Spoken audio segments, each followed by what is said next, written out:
Election 2024 is over. America has voted, and both sexism and racism have won the day. On Liberal Dan Radio, we will hold everyone accountable, from the media that failed to report the threat that Trump poses to this nation, to the people who supported him. We will pick up the mantle to educate the people about his actions, from being dictator on day one, pardoning January 6th domestic terrorists, implementing Project 2025, and any other draconian measures he tries to pass. And now, the resistance begins.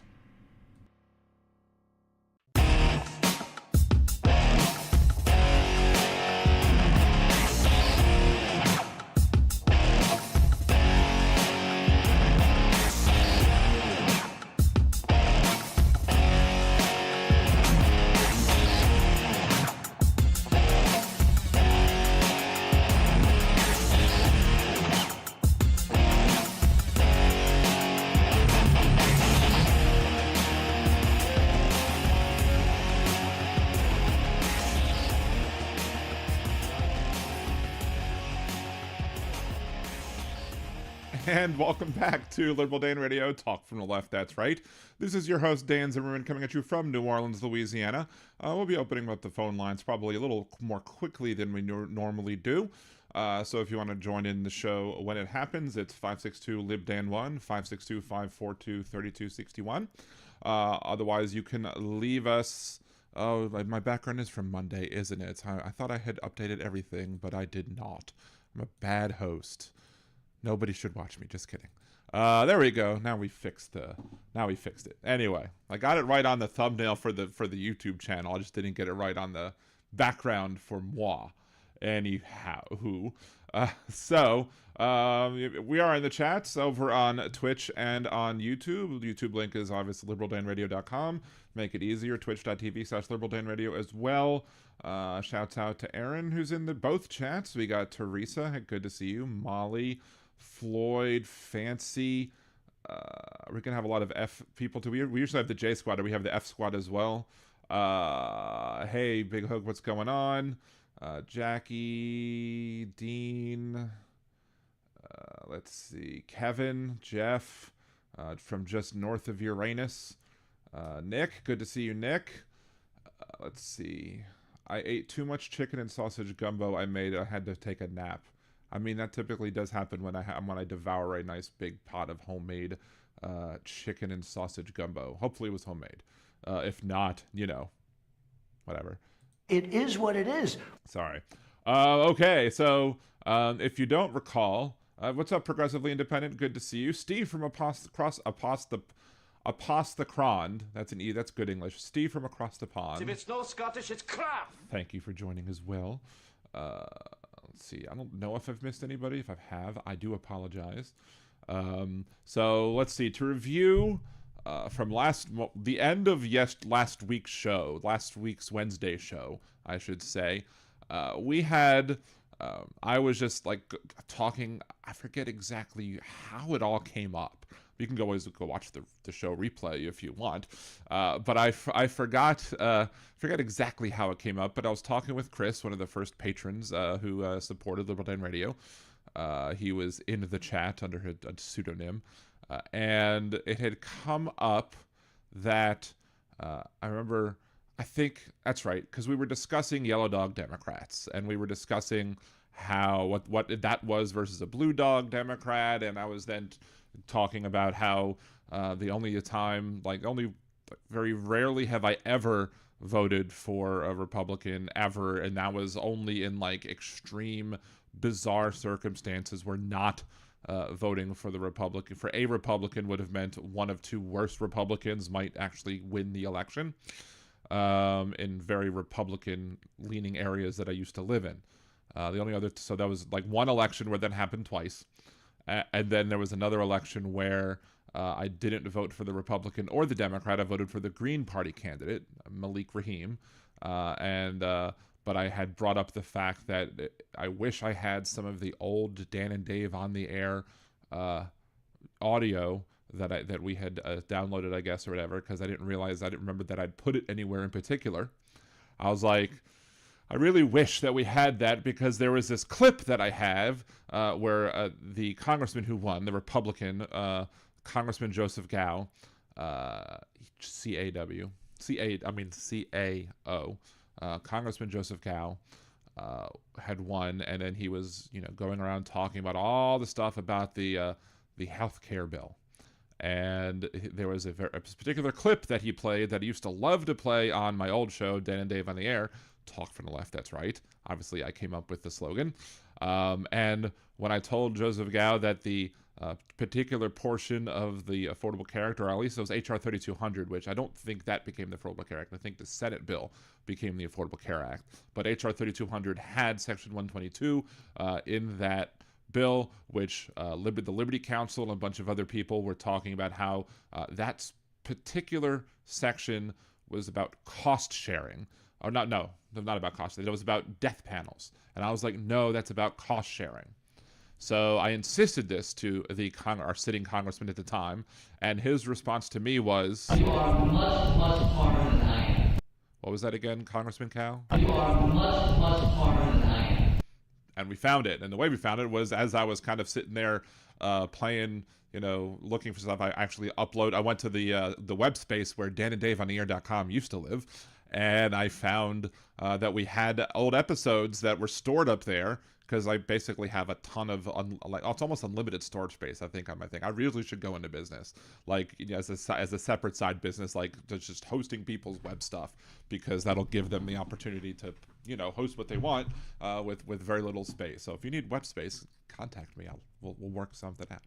But anyway, so I then determined that a lot of the old audio from that show, which is I just posted the first episode last week. I posted it on Patreon. So if you go to patreon.com/liberaldan or patreon.liberaldan.com, either way gets you there, and you become a monthly member, you will get to listen to, at this point, the first ever example of me discussing politics on the air. And it's clear that I'm fairly green at the time. I didn't really have exactly everything that I needed, I guess, preparation-wise to start that first show, and I wasn't as confident, I guess, as I am now on the air, but it still turned out to be a pretty good show, and I'm splitting time with somebody else. But, sometimes on this show, I split time with Big Hook, and he calls in, and it's a great show. So, it's Impeccable Living. Oh, my. How are you doing today, Impeccable Living? Let's see. What else we got? What did I miss? Something? Missed an outburst of something. Let's scroll on back to where that might have happened. I don't know. I'm really tempted. Because everyone calls Steve Highlander, so I want to basically I want to have his sound be, there can be only one. But maybe I could just say there can be only one, like Sean Connery, and then all the other thing might happen. Anyway, so that's not the only episodes that's going to go up. I'm going to slowly work on adding more and more previous episodes of Dan and Dave on the Air, Talk from the Left, that's right. So if you want to hear some old ones. And the ironic thing is that the episode that I started playing as I was looking for the other clips, to where we actually found the live on air, You are much, much smarter than I am. We actually found that. I was basically like, okay, when was that town hall? Okay, that town hall was that date. Let's find the show afterwards. Boom, there you go. And there you have it. So I'll be uploading old episodes. I'll be uploading old bits. And the reason they have to go on Patreon, and you have to be a patron to see it, is because of the fact that if I put them up on YouTube, I'm going to get copyright violations left and right. Because they were aired on a radio station, and the radio station was handling all of the stuff like, copyright, rules from the money that we paid to be on the air. So they were covering all of the things like, so we could play, real songs. Like my Hypocrite of the Week used to be Yakety Sax, the Benny Hill theme music. I can't do that on this show, or else I'll have to give up my show revenue. Although, let's see. According to the website Ad Exchanger, Trump's tariffs are bad news for anyone who relies on ad revenue. The Trump tariffs are official, and the impact on ad spend could be even more grim and wide-ranging than expected. On Wednesday, President Trump announced a 10% baseline tariffs of about every country, including a few uninhabited ones, which is just bizarre. Because, Donald Trump really is a moron. Apparently, though, according to Twitch, that is not a proper way to get the term to follow your terms of services. So I had to spell on Twitch. I spelled it ID10T, i.e. he's an idiot. So anyway, Aaron gives the first of the 10 super chats that I said. If I get 10 super chats, I will go ahead and pay some of it forward to other people on other channels and other streams. Basically, you give me a little bit, I'll take a little bit of that and pay it up forward to somebody else. So, basically, you support me, I'm going to support others as well in y'all's names. So, there's one, we get 10, we'll do it. I'm more than happy to support the other shows, not just with my voice and, basically encouraging you to go watch everyone else and like their streams and comment on their stuff, just like I would encourage you to do the same for me. I'll also go ahead and put some of what I get from y'all towards those other people to help try and lift us all up as much as possible.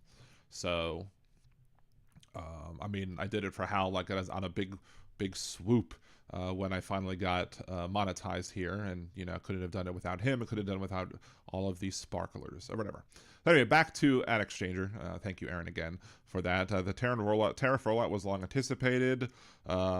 Madison and Wall now expects U.S. ad spend to grow by only 3.6% last year, down from its original projection of 4.5%.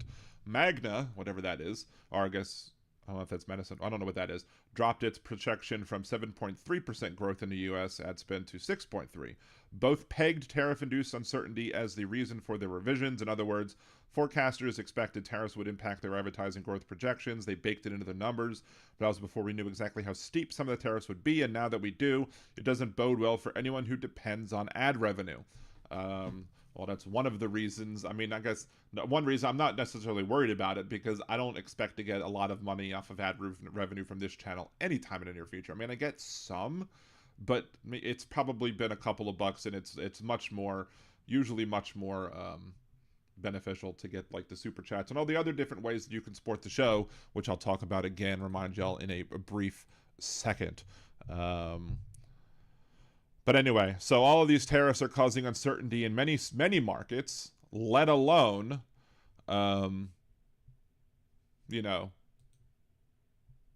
this area. Let's go ahead and we'll paste this up here now, just so I don't forget to do it.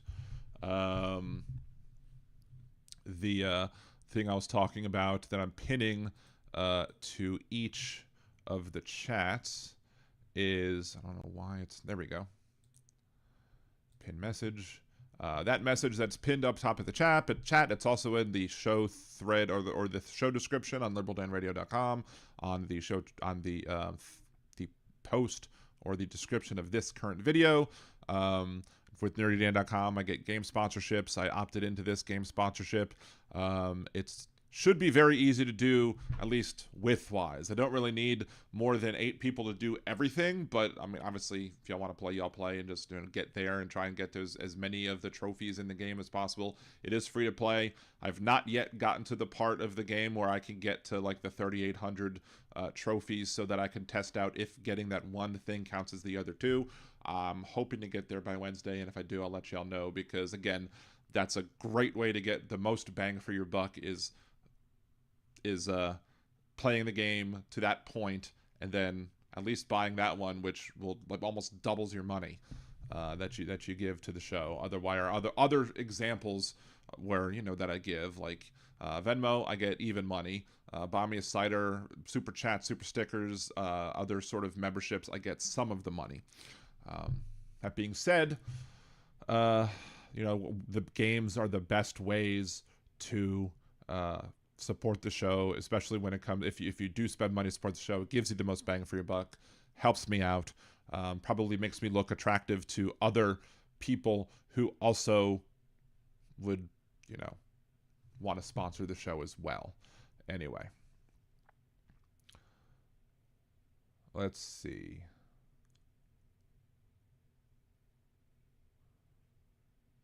What?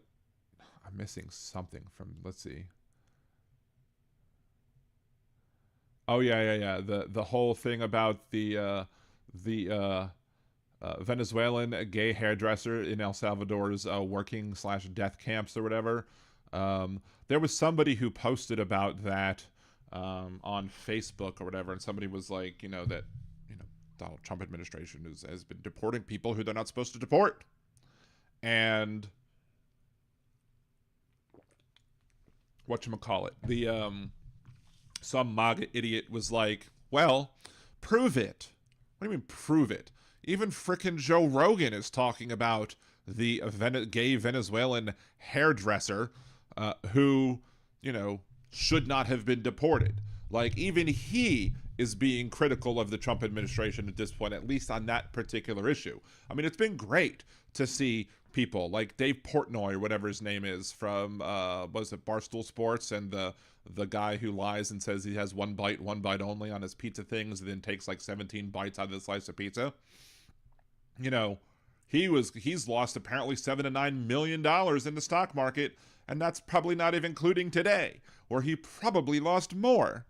I mean, rich people, these are all paper losses, and as such, they're not gonna be necessarily as affected if they can handle the dip. And most likely what they're going to be doing is like what Trump is doing and buying the dip. Remember back a week or two ago where I said that all of this stuff with the economy is being done purposefully? And then Donald Trump pretty much came out and said that he literally is doing this purposefully to tank the stock market. Of course, he backtracks half the things he says anyway, but doesn't really admit that he made a mistake. But, that's why Donald Trump really is a moron. But yeah, see, Steve, Trump administration claimed they went through with social media wasn't just tattoos. Social media had no gang pics, only arty shots with full makeup, having fun. Exactly, because they don't give a shit about the troops. They don't give a shit about the troops either. But they don't give a shit about the truth. They don't give a shit about anything pertaining to that. All they care about is,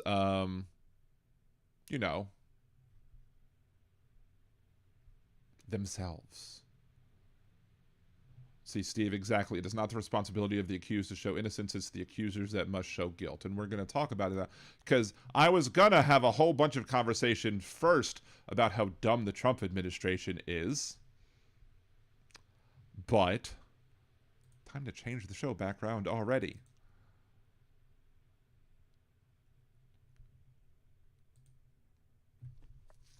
Supreme Court splits 5-4 to grant Trump emergency relief in Alien Enemies Act deportation litigation. A divided Supreme Court vacated temporary restraining orders issued by a federal judge in D.C., which had halted certain deportations under the Alien Enemies Act. The court split 5-4, with Republican appointees in the majority, and Trump appointee Amy Coney Barrett dissenting alongside the court's 3 Democratic appointees. See, now that's where I'm a little bit surprised. I saw that it was 5-4, and I was sitting there going like it was probably Roberts with the liberals and the other 5 going, and no, it was Roberts in the majority and Amy Coney Barrett who is deciding to, side with the liberals yet again. So I'm like, whoa, that's nuts. The majority framed a matter as mere procedural disagreement. Dissenting judges cited loftier issues at play, but let's go ahead and see this real quick because, since it's only 25 pages and we've gone over longer ones in the past. They're like, Dobbs v. Jackson. So here we go. Let's see. There we go. Let's do it this way so we can get myself up here. And then we can also throw that up there as well. And we can just edit all this out when we need to, when it's time to actually edit the video. Anyway, so Supreme Court of the United States, Donald J. Trump, President of the United States, et al. Versus JGG, et al. Per curiam, this matter concerns the detention and removal of Venezuelan nationals believed to be members of the Tren de Aragua, an entity of the State Department is designated a foreign terrorist act or whatever. D.C. Circuit denies. We grant the application and vacate the TROs. The detainees seek equitable relief against implementation of the proclamation and against their removal under AEA. They challenge the government's interpretation of the act and assert that they do not fall within the category of removal alien enemies. We do not reach those arguments. Of course they don't. Why wouldn't they reach those arguments? Challenges to removal under AEA, a statute which largely precludes judicial review, according to Ludecky versus Watkins, must be brought in habeas. So, i.e., you have to make your own habeas corpus. But that implies that these individuals have the ability to make a habeas complaint before they're shipped off to El Salvador. I mean, maybe this should be a this. Maybe this should be a frickin' frat man rant. And I'll probably get into some ranty stuff about it as we go back and forth. But yeah, how are you going to file a writ of habeas corpus if they ship you off and deport you? Who are you going to file the writ to? The El Salvadorian government? No, stupids. Regardless of whether the detainees will formally request release from confinement because their claims for release necessarily imply the invalidity, their confinement and removal under the AA, their claims fall under the core of the writ of habeas corpus and thus must be brought in habeas. An immediate physical release is not the only remedy under federal writ of habeas corpus. Peyton versus whatever. A capital prisoner may seek to overturn his death sentence in habeas analogy. For core habeas petitions, jurisdictions rely only in one district, the district of confinement. The detainees are confined in Texas. Some of the detainees are confined in El Salvador, you dumbasses. I hope the dissent said that.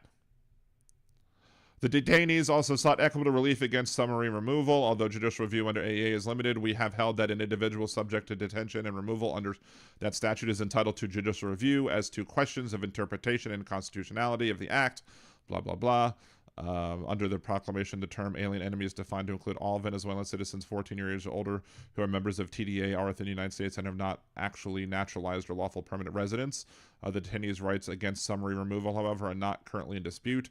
The government expressly agrees that TDA members are subject to removal under the Alien Enemies Act, blah, blah, blah. It is well established that the Fifth Amendment entitles aliens to due process of the law, even though many conservative, MAGA, hypocrite idiots who don't understand the Constitution will tell you that constitutional rights are only for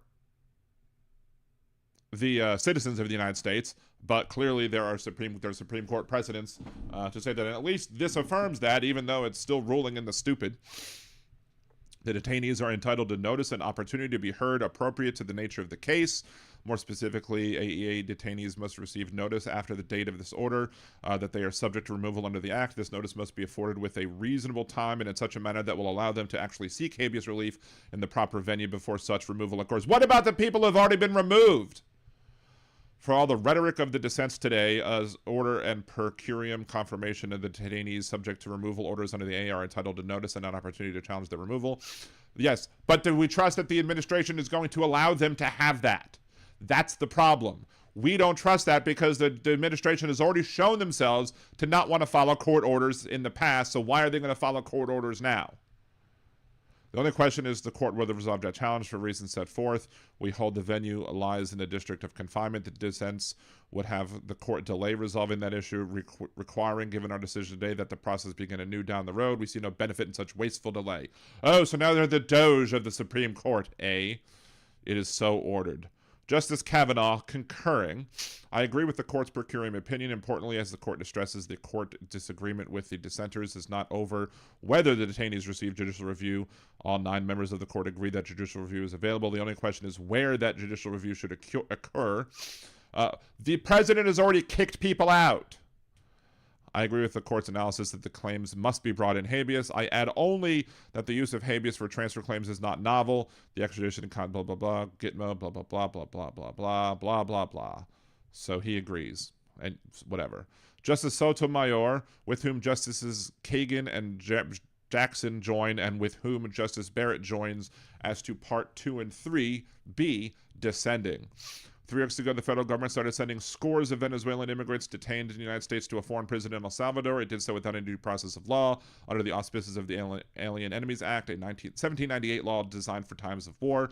Between the start of these removals and now, a district court has been expeditiously considering the legal claims of a group of detainees, hereafter plaintiffs. Yeah, why are they not all considered habeas petitions if it's done as a group? Huh? Who allege that their summary removal violates the Constitution and multiple statutes. The district court ordered a pause on plaintiffs' removals until it could consider their motion for a preliminary injunction at a hearing tomorrow, April 8th. Still, a majority of the court sees fit to speak to this issue today. Critically, even the majority today agrees, and the federal government now admits that individuals subject to removal under the Alien Enemies Act are entitled to adequate notice and judicial review before they can remove. Did everybody get that adequate notice? Did the hairdresser get the adequate notice? Did the Maryland guy get the adequate notice? No.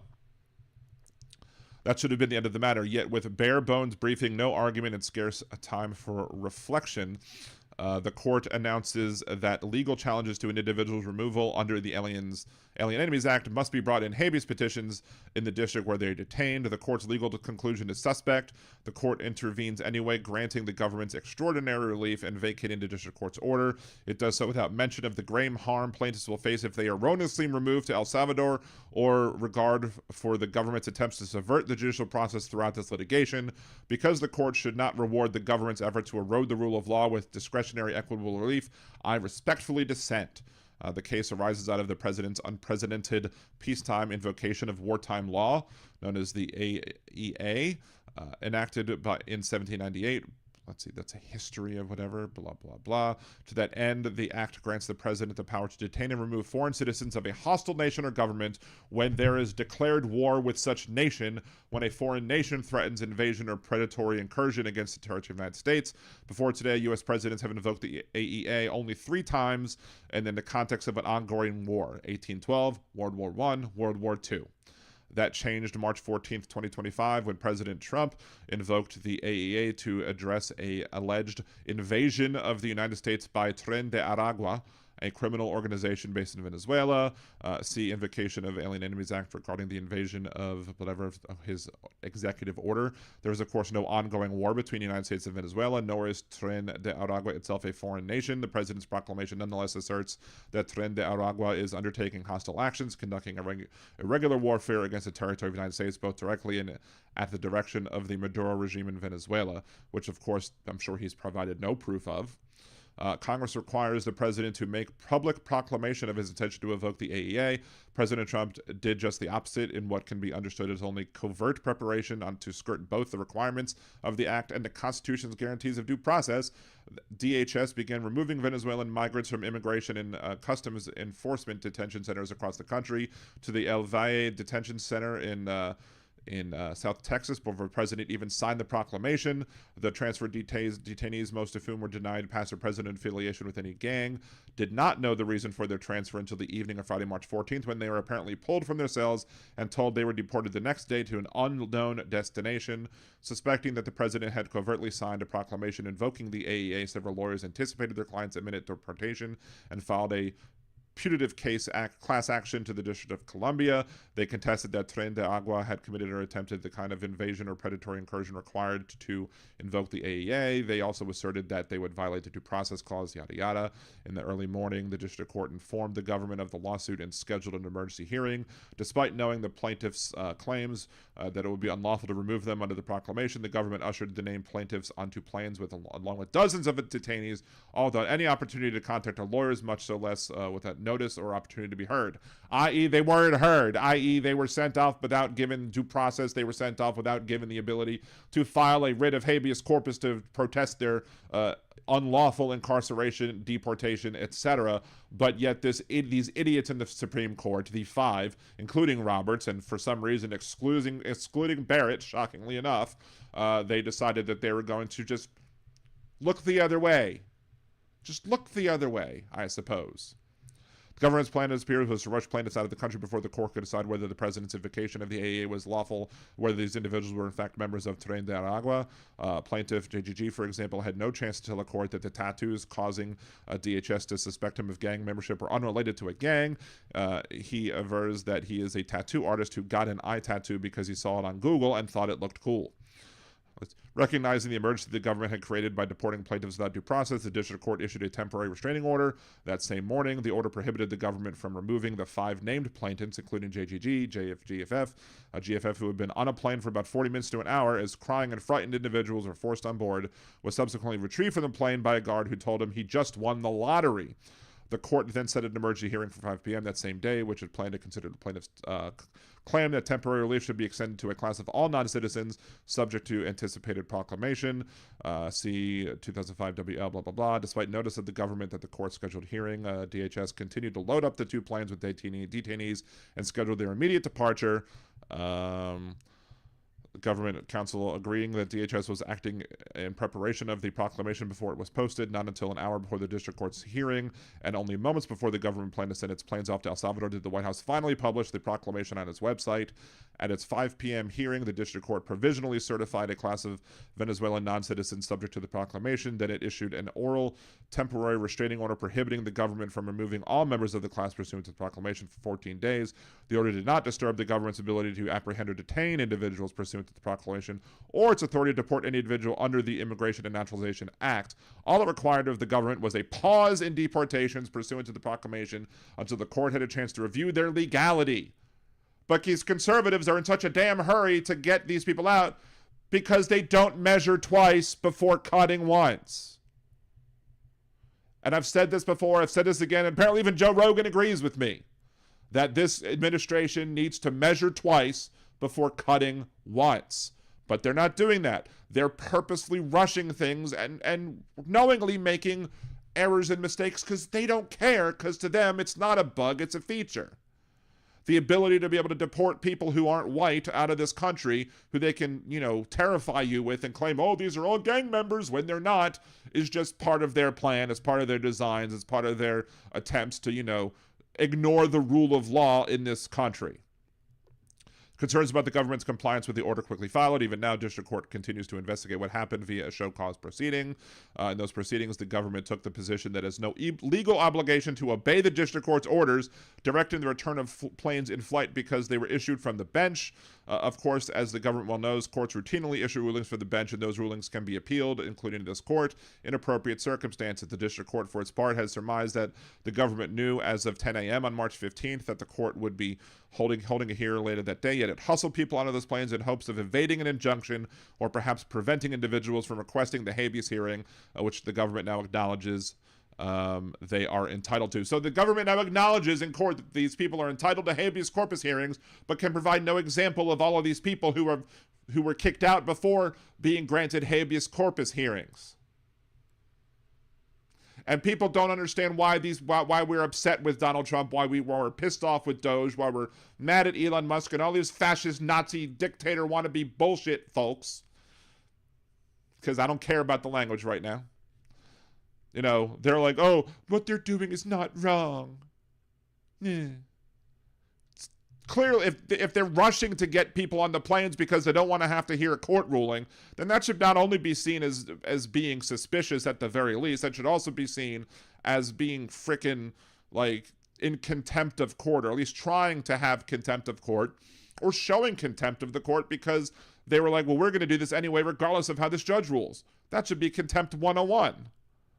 The deportation directly into MAGAt presented a risk of extraordinary harm to these plaintiffs. The record reflects that these inmates in Salvadorian prisons are highly likely to face immediate and intentional life-threatening harm at the hands of state actors. MAGAt detainees are frequently denied communication with their relatives and lawyers and only appear before courts at online hearings, often in groups of several hundred detainees at a time.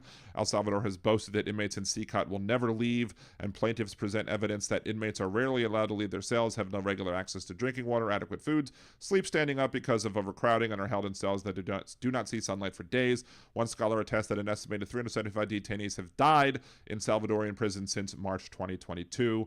What if the government later determines that it sent one of these detainees to MAGAt in error, or a court eventually decides that the president lacked the authority under the Alien Enemies Act to declare that Tren de Agua is precipitating or attempting an invasion against the territory of the United States? The government takes the position that even when it makes a mistake, it cannot retrieve individuals from Salvadorian prisons to which it has sent them. See Defendant's Memorandum of Law in opposition to Abrego Garcia versus Nome.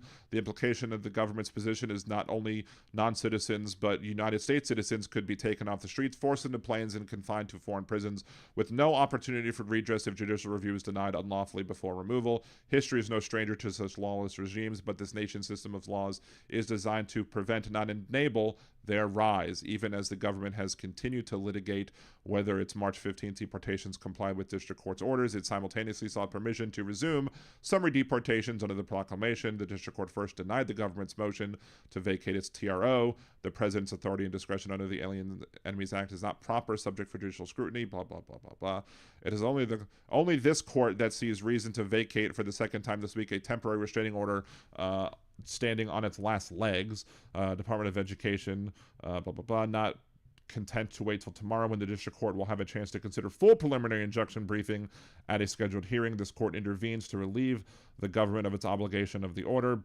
Begin with that upon which all 9 members of the court agree. The court's order today dictates in no uncertain terms that individuals subject to detention and removal under the AEA are entitled to judicial review as to questions of interpretation of constitutionality of the act, as well as he or she is in fact an alien enemy 14 years of age or older. Therefore, under today's order, courts below will probe, among other things, the meaning of an invasion or predatory incursion and ask, for example, whether any individual is in fact a member of Tren de Aragua. Even the government has now largely conceded that point. So too do we all agree with the per curiam's command that the Fifth Amendment requires government to afford plaintiffs notice after the date of this order that they are subject to removal of the act. Of course, what about the people who removed before? Within reasonable time and in such a manner that will allow them to actually seek habeas relief in the proper venue before such removal occurs. This means, of course, that the government cannot usher any detainees, including plaintiffs, onto planes in the shroud of secrecy, as it did on March 15, 2025, nor can the government immediately resume removing individuals without notice upon a vacatur of the TRO, as it is promised. To the extent the government removes even one individual without affording him notice and a meaningful opportunity to file and pursue habeas relief, it does so in direct contravention of an edict by the United States Supreme Court. In light of this agreement, the court's decision to intervene in this litigation is as inexplicable as it is dangerous, right? Because again, compare this to Shelby versus Holder, right? Shelby versus Holder was a ruling that overturned Section 4, I think, of the Voting Rights Act, either 3 or 4, because whatever. There's a video on that on my channel. But Shelby versus Holder, what it basically did, or what Justice Roberts said in that act said in that ruling, was that the Civil Rights Act, the Voting Rights Act, the provisions, the pre-clearance that was required of certain states that have proven themselves to not be able to be trusted when it came to passing certain laws, when it came to voting rights, that the Department of Justice had to give those states pre-clearance before they could go ahead and get these bills put into law, either put before the voters or voted on, or etc. Or before it could go into effect, it needed pre-clearance by the Justice Department. The Justice Department would say yay or nay. And the ruling by Supreme Court's Chief Justice Roberts was that because we've not seen the racism that necessitated the creation of the Voting Rights Act and that particular section of the Voting Rights Act, because we haven't seen that level of racism in decades, that we don't need it anymore. Much like the fact that us here in New Orleans, we clearly don't need the levee protection system to protect us from flooding from the river, because the river hasn't flooded us in over a century or whatever. But the reason that the river hasn't flooded us is because of the levees. You take down the levees, we flood. The reason that those states were not able to commit the acts of extreme racism when it comes to, enforcing racist laws as part of their election code is because of the pre-clearance. Without the pre-clearance, these states, the flood walls open, the floodgates open, whatever, and these states were able to pass all of these racist laws, including these so-called voter ID laws that contain other provisions that have nothing to do with the requirement to show an ID. So, just like this, they seem to think that, just because we have this say that the Supreme Court has said that everybody is entitled to file a writ of habeas corpus to protest their detention and their deportation, and because of that, the government has to give notice. But the government hasn't given notice. The government hasn't done what they are supposed to do, what they were supposed to be doing up until this point. So why do we believe now that the government will now do what it was supposed to do when it should have been doing it back then? The government has acted in a very untrustworthy way. The government has acted in a sneaky, suspicious, horrible, evil way. But yet the 5 on the Supreme Court seem to think, we'll just believe them if we tell them that they have to do it now, then we're just going to believe them. Hyuk, hyuk. I mean, how goofy can you get, right? Anyway, so the court's ruling today means that those deportations violated the Due Process Clause, most fundamental protections, blah, blah, blah. The district court rightly intervened to prohibit temporarily the government from deporting more individuals in this matter based on correct assessment that the plaintiffs were likely entitled to more due process against the backdrop of the U.S. government's unprecedented deportation of dozens of immigrants to foreign prisons without due process. A majority of this court sees fit to vacate the district court's order.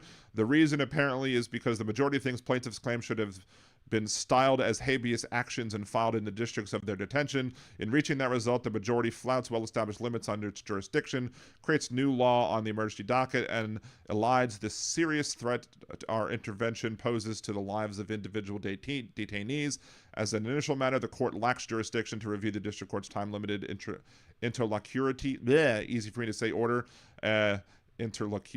order, interlocutory order.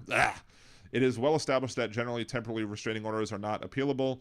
That rule is a general one because it gives way where a temporary restraining order risks imposing such irreparable consequences that an immediate appeal is necessary if the order be effectually challenged at all. Here, the district court ordered a 14-day halt on deportations pursuant to the proclamation because it thought the plaintiffs were likely entitled to individualized hearings to determine whether the act applies to them all. The government now admits that it must provide detainees with adequate notice, and it says that they can file habeas petitions in the Southern District of Texas to contest and stay the removal under the Enemies Act. Such proceedings, if adequately provided, necessarily mean that the government cannot imminently deport the plaintiffs under the proclamation. So it is hard to see why the district court's temporary restraining order, of which only 5 days now remain, presented the government with an emergency of any kind, much less one that required an immediate appeal. Also troubling is the court's decision to vacate summarily the district court's order on the novel ground that the individual's challenge to his removal under AEA falls within the core of the writ of habeas corpus and must therefore be filed where the plaintiffs are detained. The court reaches that conclusion without oral argument or benefit of the percolation in the lower courts, and with just a few days of deliberation based on bare bones briefings. This conclusion is dubious as an initial matter. The majority's assertion that plaintiffs' claims sound in habeas is in tension with this court's understanding of habeas corpus as its core, an avenue for a person in custody to attack the legality of that custody, to secure release from illegal custody. The plaintiffs in this case sued not to challenge their detention, but to protect themselves from summary deportation pursuant to the proclamation. Indeed, because of all of the plaintiffs were already in immigration detention under other statutes when the government subjected them to proclamation, they have repeatedly emphasized throughout this litigation that they do not seek release from custody, and they are not contesting the validity of their confinement or seeking to shorten its duration.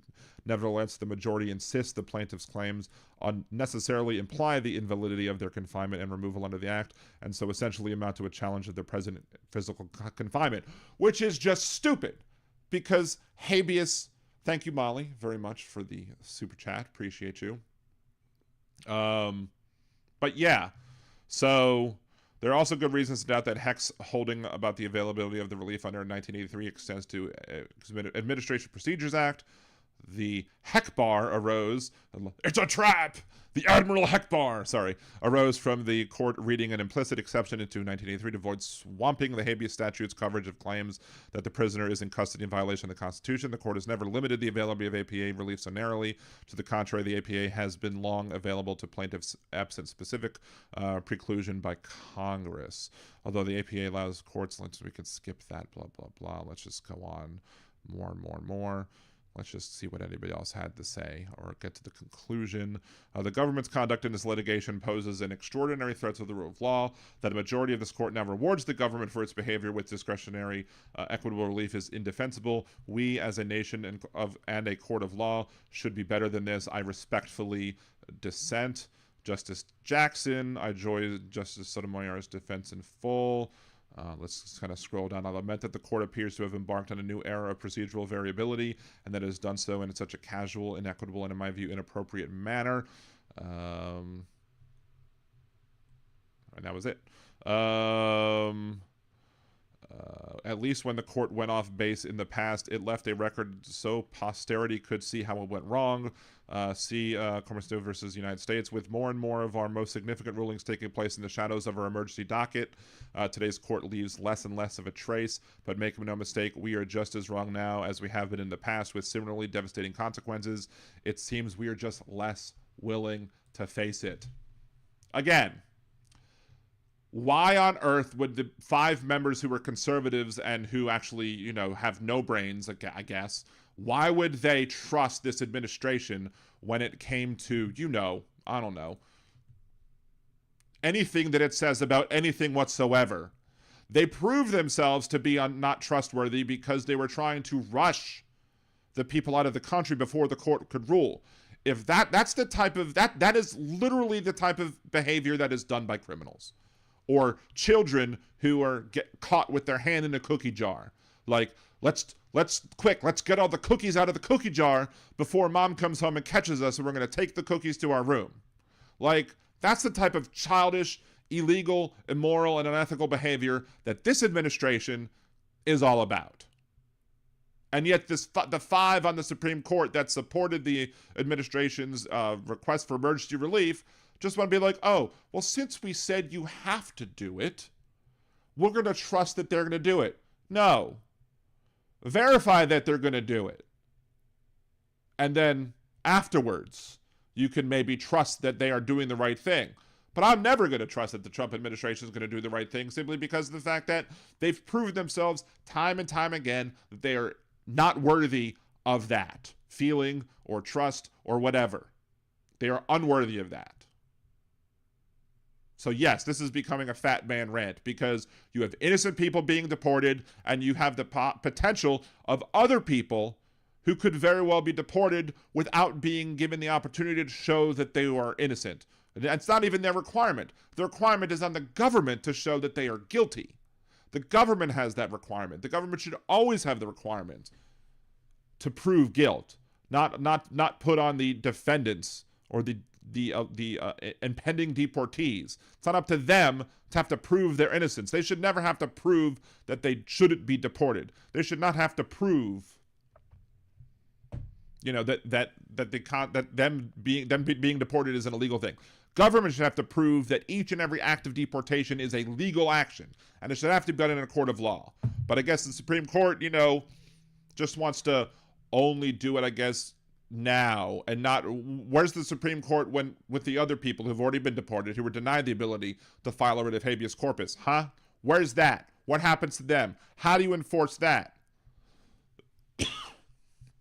Because this administration was so rushed to try and get this out of the way, and because they refused to measure twice before cutting once, we should all be dissenting at this point. When you're criticized by Joe Rogan for doing the wrong thing, what else can I say? Joe Rogan even has this one right. But the 5 idiots on the Supreme Court who are backing Donald Trump for whatever God knows reason, because the dissent had it dead on accurate here, more people are going to get deported. No, I don't trust that this administration is going to give adequate notice. I don't trust that this administration is going to allow these people to file the writs of habeas corpus, give them the time to do it, etc. And the fact that they're in Texas means that if the Texas cases fail, and they're most likely going to fail, what's it going to go? It's going to then go to the Fifth Circuit Court of Appeals, which is the most conservative court of appeals in the nation. And then once they fail there, because they're going to fail there, because if they fail at the district Texas court, they're likely going to fail at the Fifth Circuit. So then it has to come right back to the Supreme Court, who is then going to decide whether or not they're going to agree to hear it or not. But they've created this monster already, and they're probably going to choose to not deal with it. I will be shocked if any of these cases make it back up to the Supreme Court through their habeas corpus petitions, and then the Supreme Court says, okay, we'll hear the case now. Do trust this administration at your peril. That's all I'm going to say. To judges, to politicians, anybody else. If you trust this administration, you do so at your peril. What do you think? Agree with me, disagree with me? Leave your comments down below. Remember to like the video, share it, subscribe to the channel, and unless you're a Nazi or support the actions of this horrible president, which I don't see the difference, have a good day. Excuse me.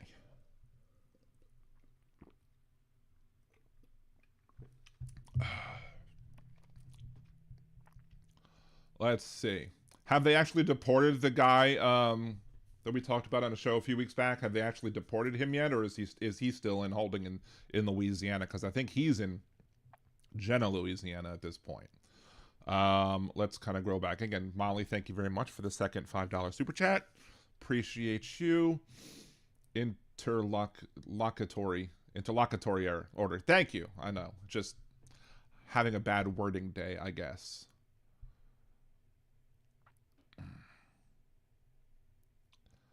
Let's see.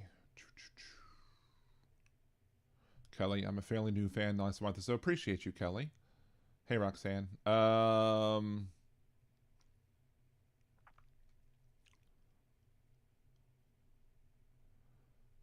have more worries about the USA than I did before November. I felt the good momentum then, but now, yeah, I know. We feel the same way over here, Steve.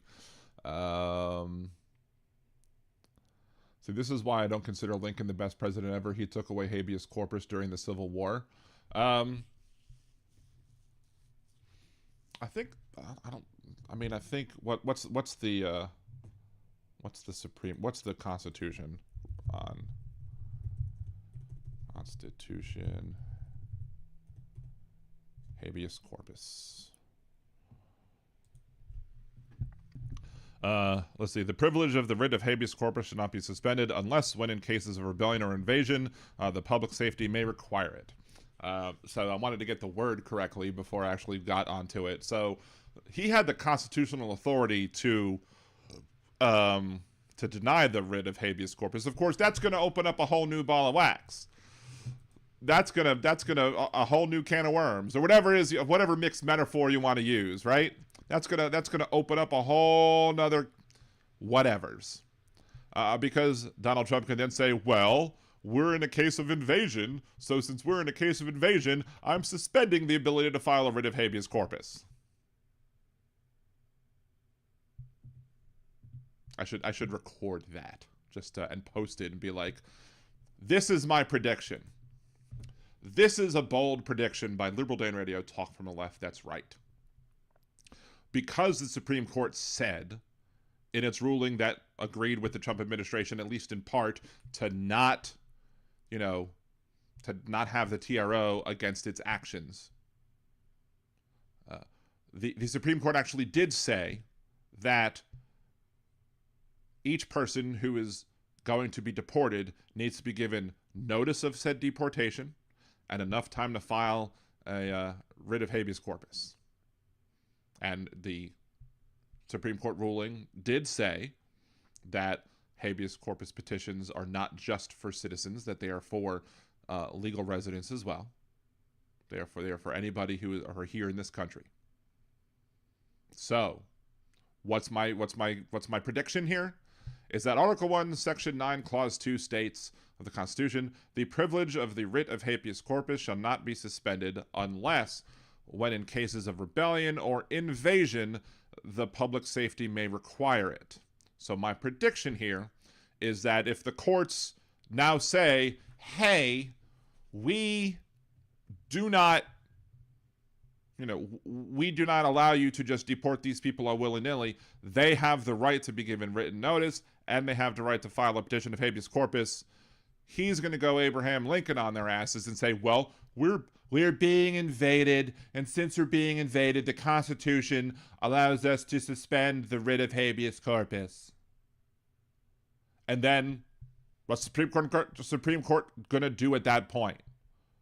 Are they going to come back around and say, no, you're going to force them to then challenge whether or not we are really in an invasion, and as such, are they going to throw out any other temporary restraining orders once they do that? Because I have no doubt in my mind that this is what they're going to do, that they're going to then suspend the writ of habeas corpus if the courts then say, well, you have to allow them to file for the writs of habeas corpus. So that's my bold prediction. What do you think? Agree, disagree? Leave your comments down below. Remember to like the video, share, subscribe to the channel. And also let me know that if he does do that, come back to this video if he does do that and either say, hey, Liberal Dan was right on this issue, or, tell me why you're still supporting him if you thought that he wouldn't do it and you still support him after he did it. Because I want to hear it.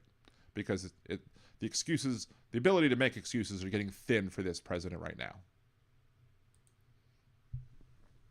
Anyway. Jackie Gare said, "This is my dad, dude." She said, "No shade. Just had his drink down. Said he wants a full hug. Told me that he has found a new friend. He said he loved Garrett." That's awesome. Good for you. Good for your son. Well, that's not the word you want me to say. You want me to say anti-disestablishmentarianism, anti-disestablishmentarianism, anti-disestablishmentarianism 3 times fast. Or did you want me to just say dis-anti-establishmentarianism 3 times fast just once? So... Kimchi, the goddess Kimchi. I don't think we've seen the goddess Kimchi in wherever. P-Dubs, thank you so much for the gift of 5 memberships. Also, Dean, thank you for the $2 super chat sticker, whatever that is. Appreciate you for that as well. So where is the invasion? Who is affected by this invasion? How is Doge not considered an invasion? I don't know. Let's see. Molly O got a gifted membership from P-Dubs, and did Jackie, as did Krista. Wow, and Mish, Nerd Misha got one. I haven't seen Nerd Misha in forever. But again, thank you, P-Dubs, for supporting that. Scotty, hey, all you crazy Danites, has anything happened for the last couple of days? Oh, just some tariffs, the stock market crashing, etc. You know, all that good fun stuff that has been brought to you by this idiot president, Donald Trump. The letters F and U, and the letters M, A, G, and A. So, let us, because I was trying to look up information on the tariffs, but let's go back to the other screen, right? But as soon as I looked at it, I was like, oh, they made that ruling. I guess I missed that ruling today because I was busy running around and doing stuff and then working. So sometimes I miss some shit, but I saw it right in time, I suppose. So, let's see. Let's go back and do this again. Yes, Donald Trump really is a moron. And it's getting to the point where it's so easy to mock, you know, what he does and to make something look real, that I saw this one meme and I didn't want to believe that it was real. Like, it was plausible that it was real. It was absolutely plausible. But was it true? Well, it was posted on Truth Social. So, and here is the truth from Donald Trump. Mitch McConnell of Kentucky, Susan Collins of Maine, Lisa Murkowski of Alaska, and Rand Paul, also of Kentucky, will hopefully get on the Republican bandwagon for a change and fight the Democrats' wild and flagrant push to not penalize Canada for the sale into our country of large amounts of fentanyl by tariffing the value of this horrible and deadly drug in order to make it more costly and to distribute and buy. Bueller.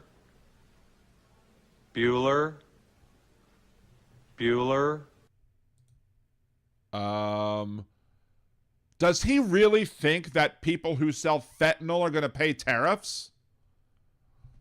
Like, I was all ready to rant about this, like, and whatever, but I was like, you know what? I want to make sure that this is correct, because I don't want some stupid MAGA idiot to be able to come along and say, well, that wasn't really true. Again, this is why, while we have to report about everything that these idiots do, we have to make sure it's valid and it's correct. Well, now you have it straight from the horse's ass, straight from Lie Social, right here. Large amounts of fentanyl by tariffing the value of this horrible and deadly drug in order to make it more costly to distribute and buy. This stupid a-hole thinks that the tariffs are going to be put on fentanyl. Do y'all realize how dumb you were for voting for, not y'all who watch the show regularly, but to anybody else who might be stumbling by this video either live or whenever I post this? Do y'all realize how dumb we were as a country by electing this idiot president? He thinks that drug dealers are paying tariffs. What the hell is wrong with him, and what the hell is wrong with y'all? Wake the fuck up. Y'all have not taken any responsibility for the stupidity of your vote. I don't expect you to either. But when is it going to come time for y'all to wake up and be like, you know what? Oops, we made a mistake. I mean, you're not gonna. I know that you're not gonna. Because guess what?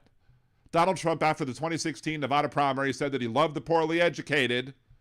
And, you know, y'all want to prove every day that you're still worthy of that love. I don't know why. It's the most meaningless love that there is, but y'all seem to, you know, embrace it wholeheartedly. I wouldn't like being loved by a Nazi, but I guess y'all do.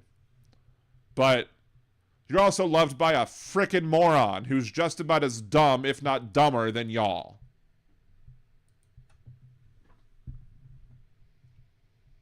See, Omar Tarif, i.e. Mini Mitts, needs to be grateful that breathing is an autonomic process. Exactly. Kimchi, I do give tips. Is that a tariff? Like workout tips? Like any tips? Or like actually tips from, you know, to your dealers or whatever. I don't know.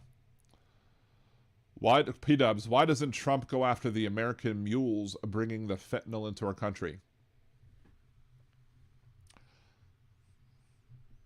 Let me read that out live while I record this again, because this is good for another thing.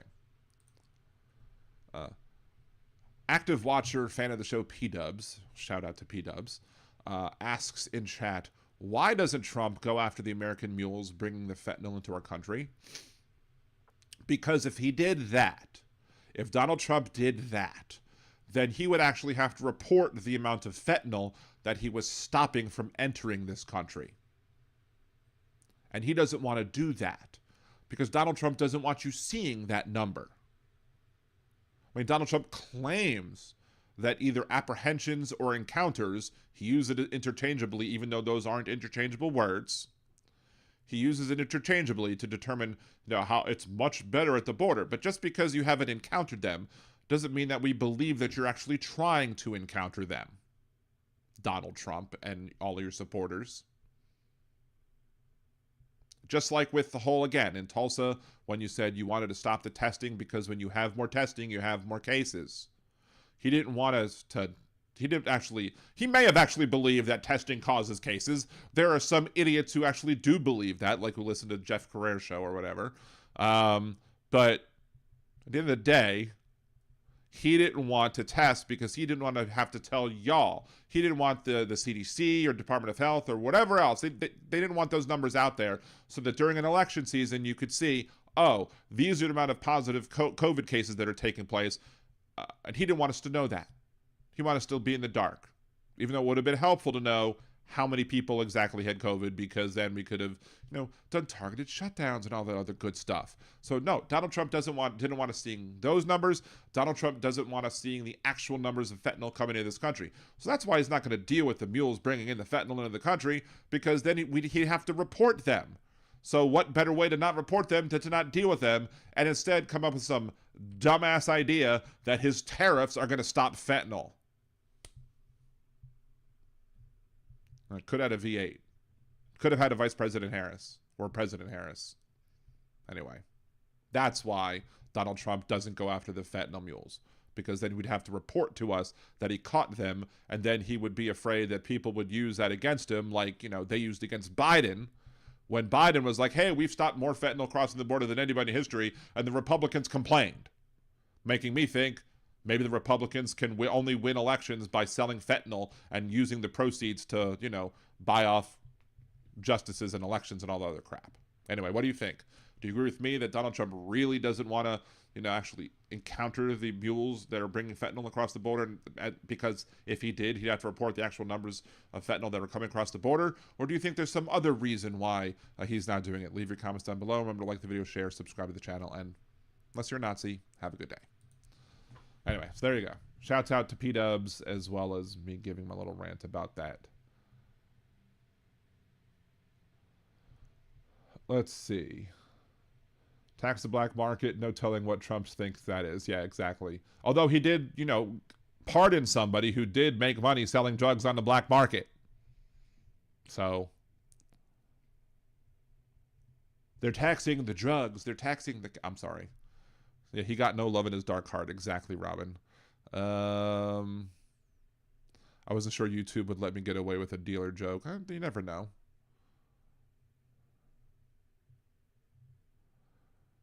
Let's see, how to survive this crazy timeline. Exactly. So he would have to admit that it's Americans that are bringing it in. That too. Remember the 45 White House pharmacy had fentanyl cocaine at L, gave it away. Yep. There's that too. So anybody, if you realize though, there was one video, one audio clip that I also played. Not only do I have the You are much smarter than I am. Joseph Gow telling me, the congressman at the time, telling me that I was much smarter than he was. There's another piece of information that Donald Trump. So there's two things. Let's see. I'm trying to find the one. Here it is. Here's that one. So according to an article on The Hill, President Trump said on Wednesday that the 1930s Great Depression wouldn't have happened if tariffs had continued, while announcing his massive tariff plan to hit trading partners. I'm sorry. You think that the 1930s Great Depression, I don't know what other Great Depression they're talking about, but that the Great Depression would have been avoided had we continued the tariffs? Bueller.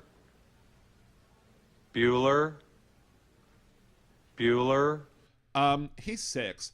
My best friend's sister's brother's cousin's boyfriend knows this guy who knows this girl who's going with the kid who saw Ferris pass out at 31 Flavors last night. I think it's pretty serious. Thank you, Simone. No problem whatsoever. Oh, wait, that's the wrong Ferris Bueller's Day Off clip. What we wanted to tell Donald Trump was this. In 1930, the Republican-controlled House of Representatives, in an effort to alleviate the effects of the, anyone? The Great Depression, passed the, anyone? The tariff bill, the Hawley-Smoot Tariff Act, which, anyone, raised or lowered? Raised tariffs in an effort to collect more revenue for the federal government. Did it work? Anyone? Anyone know the effects? It did not work, and the United States sank deeper into the Great Depression. Anyway, so there you go. To all of those people who believe that Donald Trump is correct in saying that the 1930s Great Depression would have been avoided with more tariffs, history tells us no. And anybody who's seen Ferris Bueller's Day Off should know that what Donald Trump said is false. Anyway. No, it did not work. Anyway, so yes, there's that. So not only did I download the Bueller one, I also had to download the Thank You Simone one. I might have to throw that one every now and then. But I also had to isolate the Smoot Hawley one as well. Hawley Smoot Tariff Bill or Tariff Act or whatever it wants to be called. Let's see, the P-dubs, I'm going to sell a bunch of my things. I'm actually looking at doing the same thing. There's a bunch of stuff that's like, I probably would love to sell right now. I don't know if I can get what I would want to get for it. So anyway, but yeah, anyone, I should have also isolated the anyone, raised, lowered, raised, anyone, but I do have the Bueller.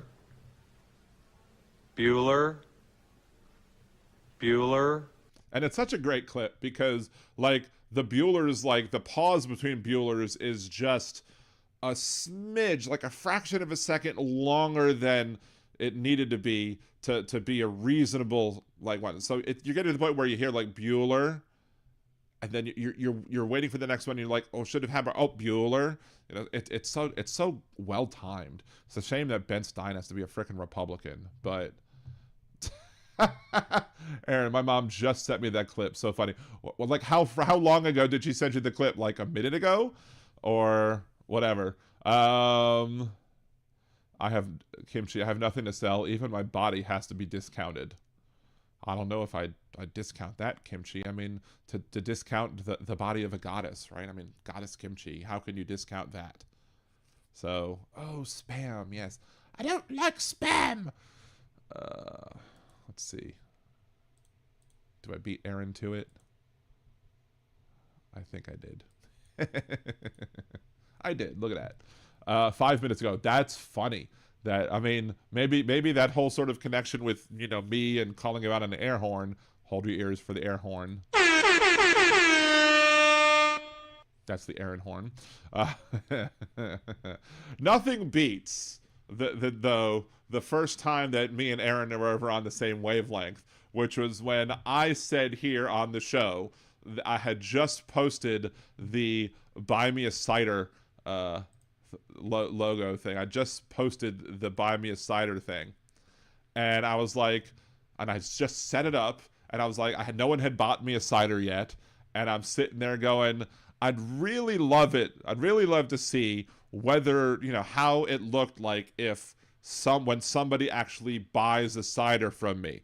And as I was saying that, Aaron had bought it. Aaron had bought me the cider, which means that I didn't know she was doing it, but she couldn't have known that I was asking for it because of the delay between what I say right now and what I say on YouTube.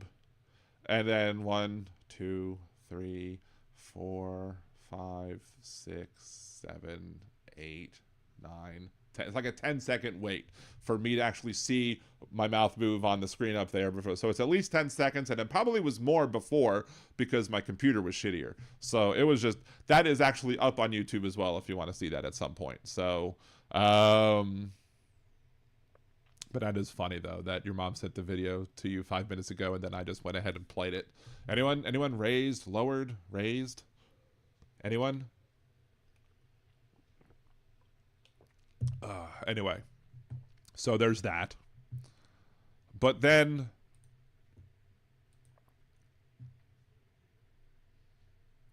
you know, I had put up, let's go ahead, we can put up the, before we do that, let's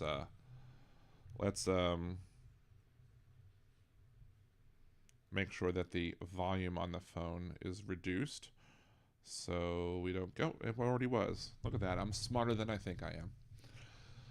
So let us put up the call-in number and shut down the do not disturb so we can be receiving calls.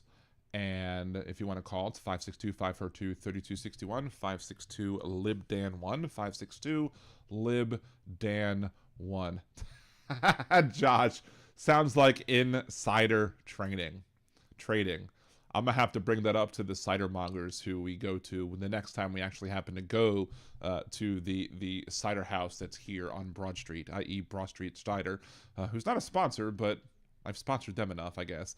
And that's where I go to get ciders when you buy me a cider, because I'm not a huge coffee drinker. So I'm not a big coffee drinker at all, but insider training. See P-dubs. I want a t-shirt that says OMG, GOP, WTF.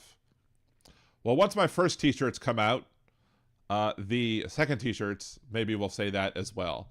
Let me just make a note of that. LDR t-shirt. Oh my God, GOP, WTF. So there you go. I've made a note of it. So, I don't know what I just did with my screen, but at least made a note of that.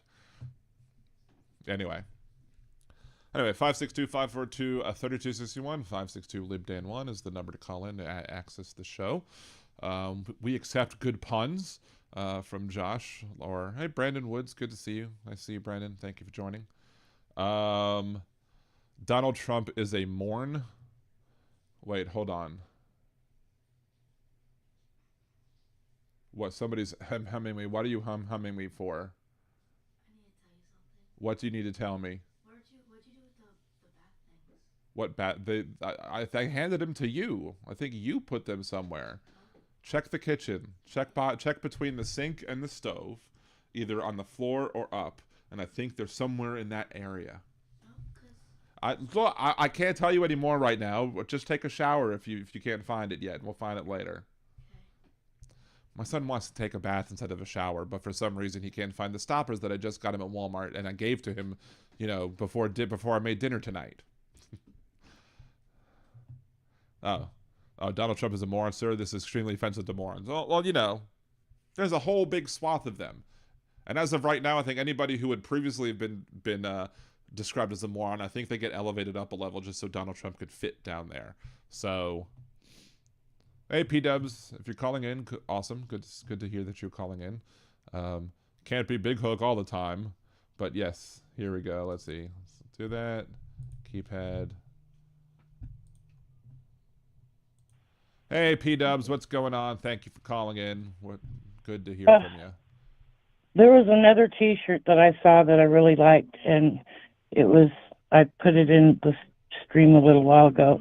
It's Foxtrot Delta Tango. Did you see that one? I've not seen that one. The S and the D and the T are written in a different color, and they stand for F Donald Trump. Right. I'd like that T-shirt too. Just saying. Well, I don't necessarily know if I want to rip. If somebody else has made that T-shirt, I don't want to rip off their idea. Of course, I'm sure people who make T-shirts, I think, rip off everybody else's T-shirt all the live long day. Yeah. So, but we'll see. We'll see what we can do. I want to have my sister and her husband, brother-in-law. I want to have them be able to come up with the first one and have it be ready before I start inundating them with other shirt ideas, though. So the first shirt hopefully is coming soon. I've asked them. I don't know when it's going to happen, but hopefully the first official Liberal Dan Radio T-shirt, above and beyond the ones that we made by hand with Cassie.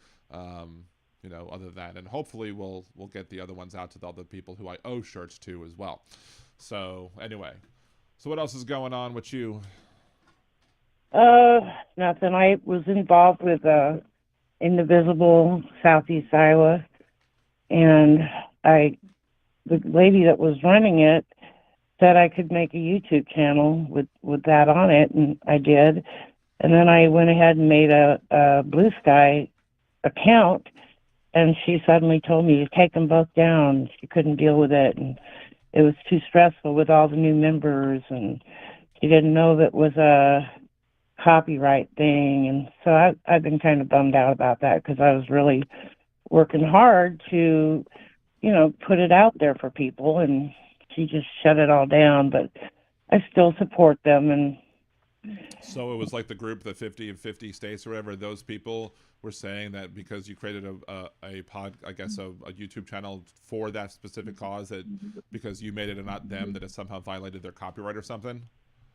Well, no, nobody said that. She just said that. The local lady in my town who started this chapter of Indivisible Southeast Iowa, and I was really involved with helping that group, and I was putting out flyers, and every Saturday we'd go out and have our rally, and she just shut it all down and just said she was overwhelmed and said it might be a copyright thing, and I just okay, and I just took it all down. I felt really kind of let the wind out of my sails for a minute, you know.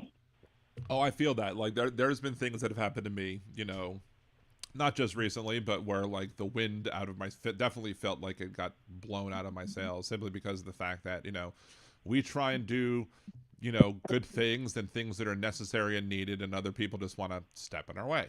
So, you know, but, you know, I mean, I'm proud of you for wanting to make a difference. I'm proud of you for wanting to do what it is that you felt that you needed to do to help change. And I'm sorry that somebody else felt it was too overwhelming for them to handle, but maybe somebody else will pick up the mantle and appreciate your labor, right?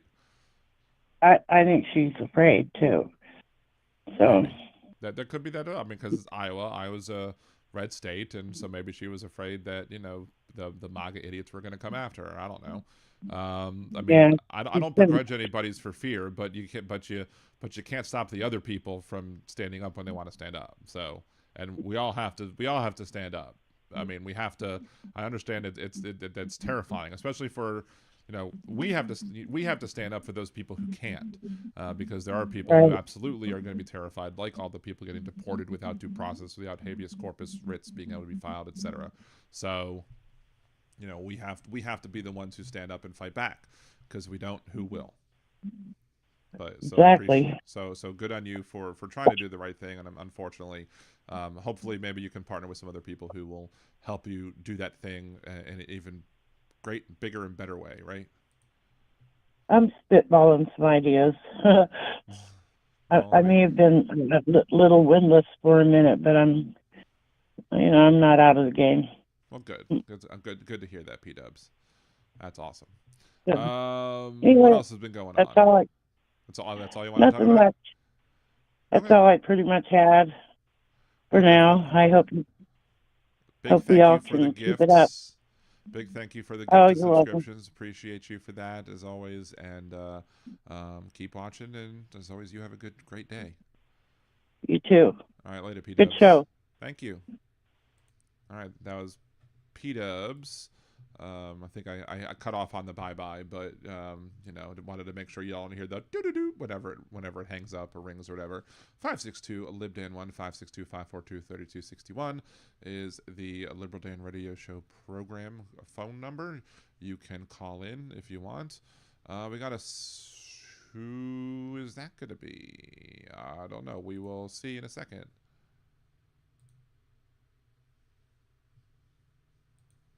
Oh, shoot. Hold on. Wait, hold on. Here we go. We're accepting that one. We got Robin on the phone first. How's it going, Robin? Hey, Dan. Good. Nice to talk to you, first time caller. Thanks. Awesome to have you call in. You beat Big Hook by like 2 seconds. So, in fact, as I was trying to accept your call, Big Hook's call came in first, so I had to whatever. So, that was just Big Hook hanging up. Big Hook, call back after Robin's done because we'll get to you next. But thank you so much, Robin, for calling in. Appreciate you. Yeah, I appreciate you. Well, a couple of things. Democracy, I guess, is the key. I've been thinking about a lot about democracy, and democracy to me seems to be based on rule of law, and which identifies our liberties, right, and our protections. Right. Well, the conservatives would argue that our laws don't come from government or from the Constitution, but our laws are natural, and that the Constitution only upholds or protects those things, which I'm more than happy to have that agreement with them if they would ever be consistent on it, but they're not. They're also inconsistent about their hatred of the word democracy, because when we say that we live in a democracy, they're like, we don't live in a democracy, we live in a republic, even though a republic is a representative democracy. But when Donald Trump says it, they're silent. They're just silent. They never say anything. They never correct dear leader. Why would they? We'll be like, we're a democracy. No, we're not. Trump's like, we're a democracy. Okay. So yeah, that's the kind of dumbassery we have to be deal with. Somebody just said in chat, Big Hook, your call has been tariffed. That's funny. Thinks my call is what? That Big Hook's call was tariffed because you beat him into it or whatever. So it's terrified. Oh, tariff. Yeah. Tariff. Yeah. Tariff fed. Oh, yes. Kimchi. Yeah. Maybe that should be an idea for another shirt. That we are terrified, but instead of terrified, it's terrified with Yeah. Actually, honestly, we're terrified. Right. The person who should do that might be Tara Dublin. Tara Dublin should probably do that, but I don't know. Maybe I'll just beat her. I know. On that one. She talks. She's a good talker, man. She talks. She can talk over everybody. Yeah. It's one of the things where it's like sometimes I like having people who talk a lot call into the show, because then it's like I can take a break, I can take a sip of drink, I can rest my vocal cords, and as long as I agree with the person, more power to them. But I remember sometimes I think the first or second time I had Hal on, I had to learn how to get my word in edgewise, because we both like to talk and we will both make sure that we talk. So when both of us get on the line together, it's just like, word, let me get a word, let me get a word, let me get a word. And it's not that we're arguing, because we both pretty much agree on 99.7% of everything we talk about, but wait, sorry, you want to hear this? Usually It is what it is. Thank you, Donald. Yeah, usually Tara talks way over Hal, and he's letting her now because he knows he can't get a word in edgewise. Yeah, we're working on. I need to go back and check. We're working on getting some of the other guests that we've had on the show before. I'm going to work on getting Tara back. I'm going to work on getting Phil Littner back, and also trying to get Hal back on the show as well. So we're gonna get there at some point. It's just I've just been so busy with everything going on, because like I have to bring the kid to school, pick him up, bring Cassie to get her physical occupational therapy, pick her up, do work between all of that stuff, make dinner, do all that stuff. So I'm exhausted. So and you're busy. So, yeah, I'm super busy, but I want to make sure that I make time for y'all, make time for this, because fighting against Donald Trump's ridiculousness is just needs to happen. So yes, I know. And so sometimes I'm in this chat, and I get on panel with this and drink and smoke weed, with this guy in Canada. And he has these other people on, and they're all different walks of life.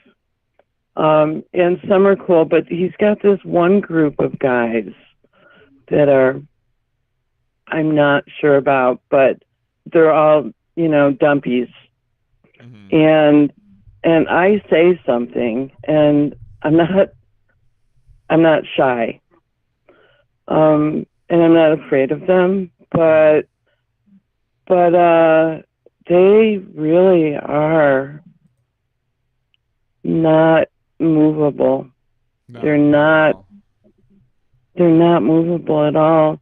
They don't disrespect me, but I don't know what's going on in their little pea brains there. I don't have a clue.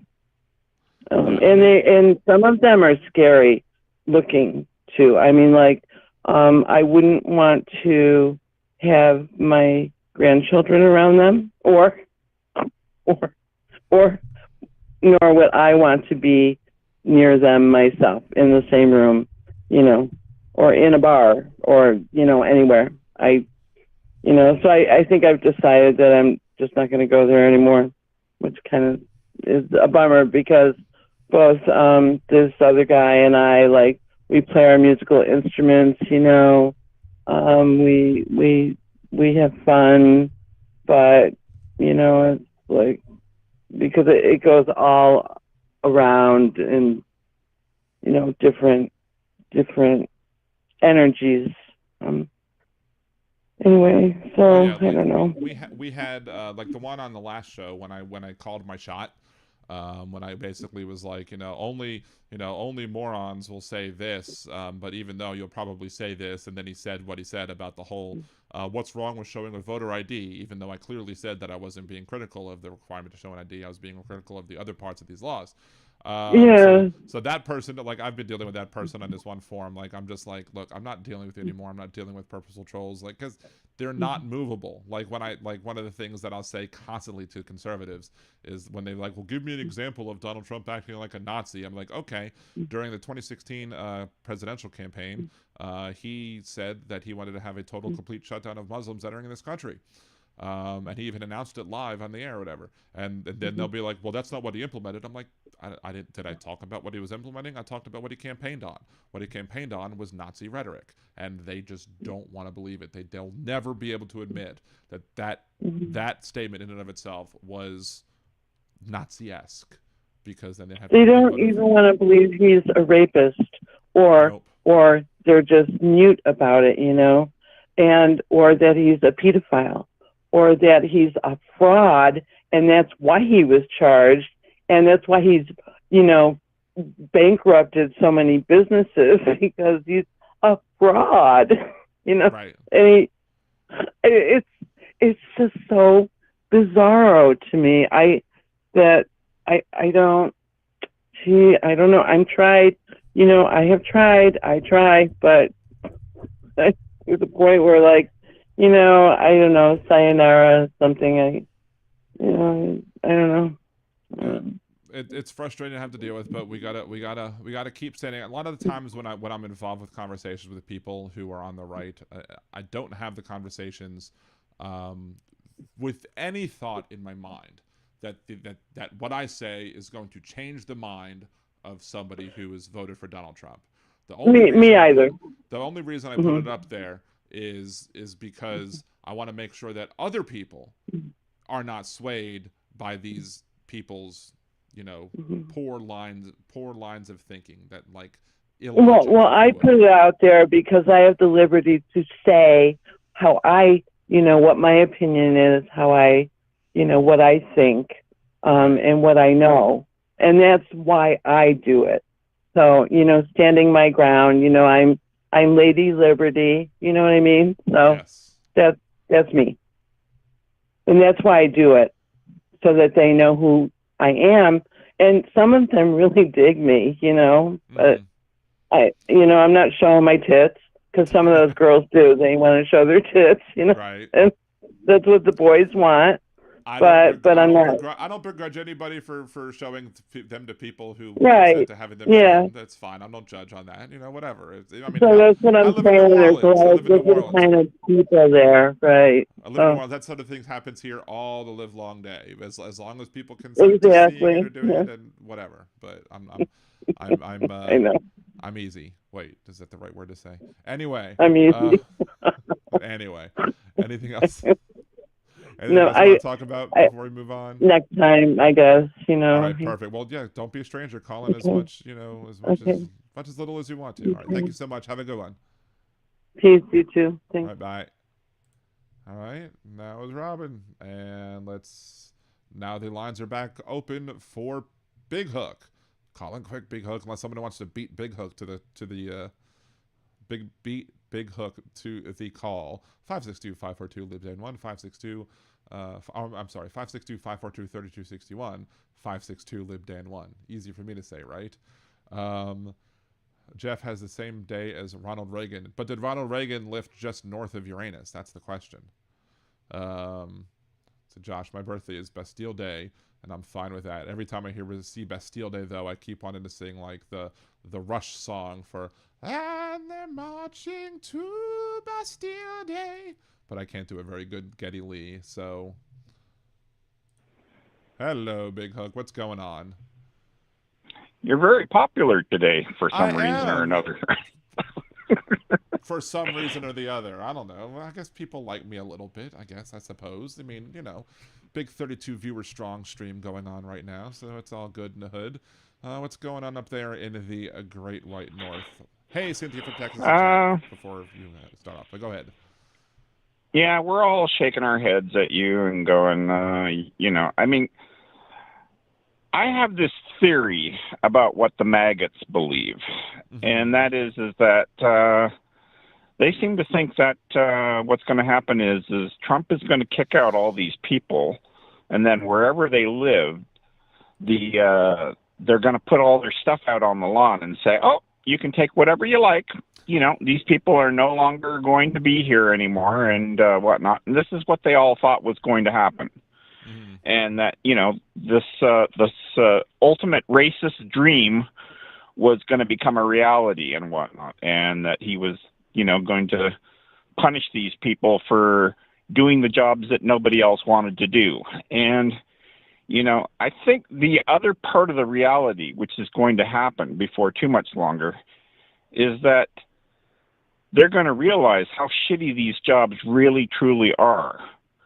And that it's going to be payback because they're going to be shitty, hard jobs that don't pay well and that can't be done because they've chased out all the people that were willing to do it. And, they're going to shake their heads and go, oh, my life is shit now because I got rid of all the people that were willing to do the jobs that I really didn't want to do. And, it's reality coming back to bite them in the ass, and I don't know what the hell they were thinking. I really don't.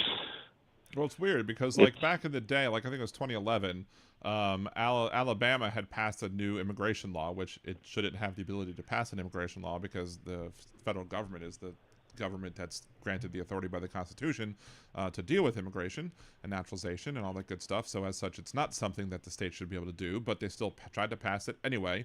And then what happened in that particular circumstance is that they couldn't get people to come work on the farms, and fruits were rotting in the fields. and like they had to quickly change their minds and be like, hey, you know,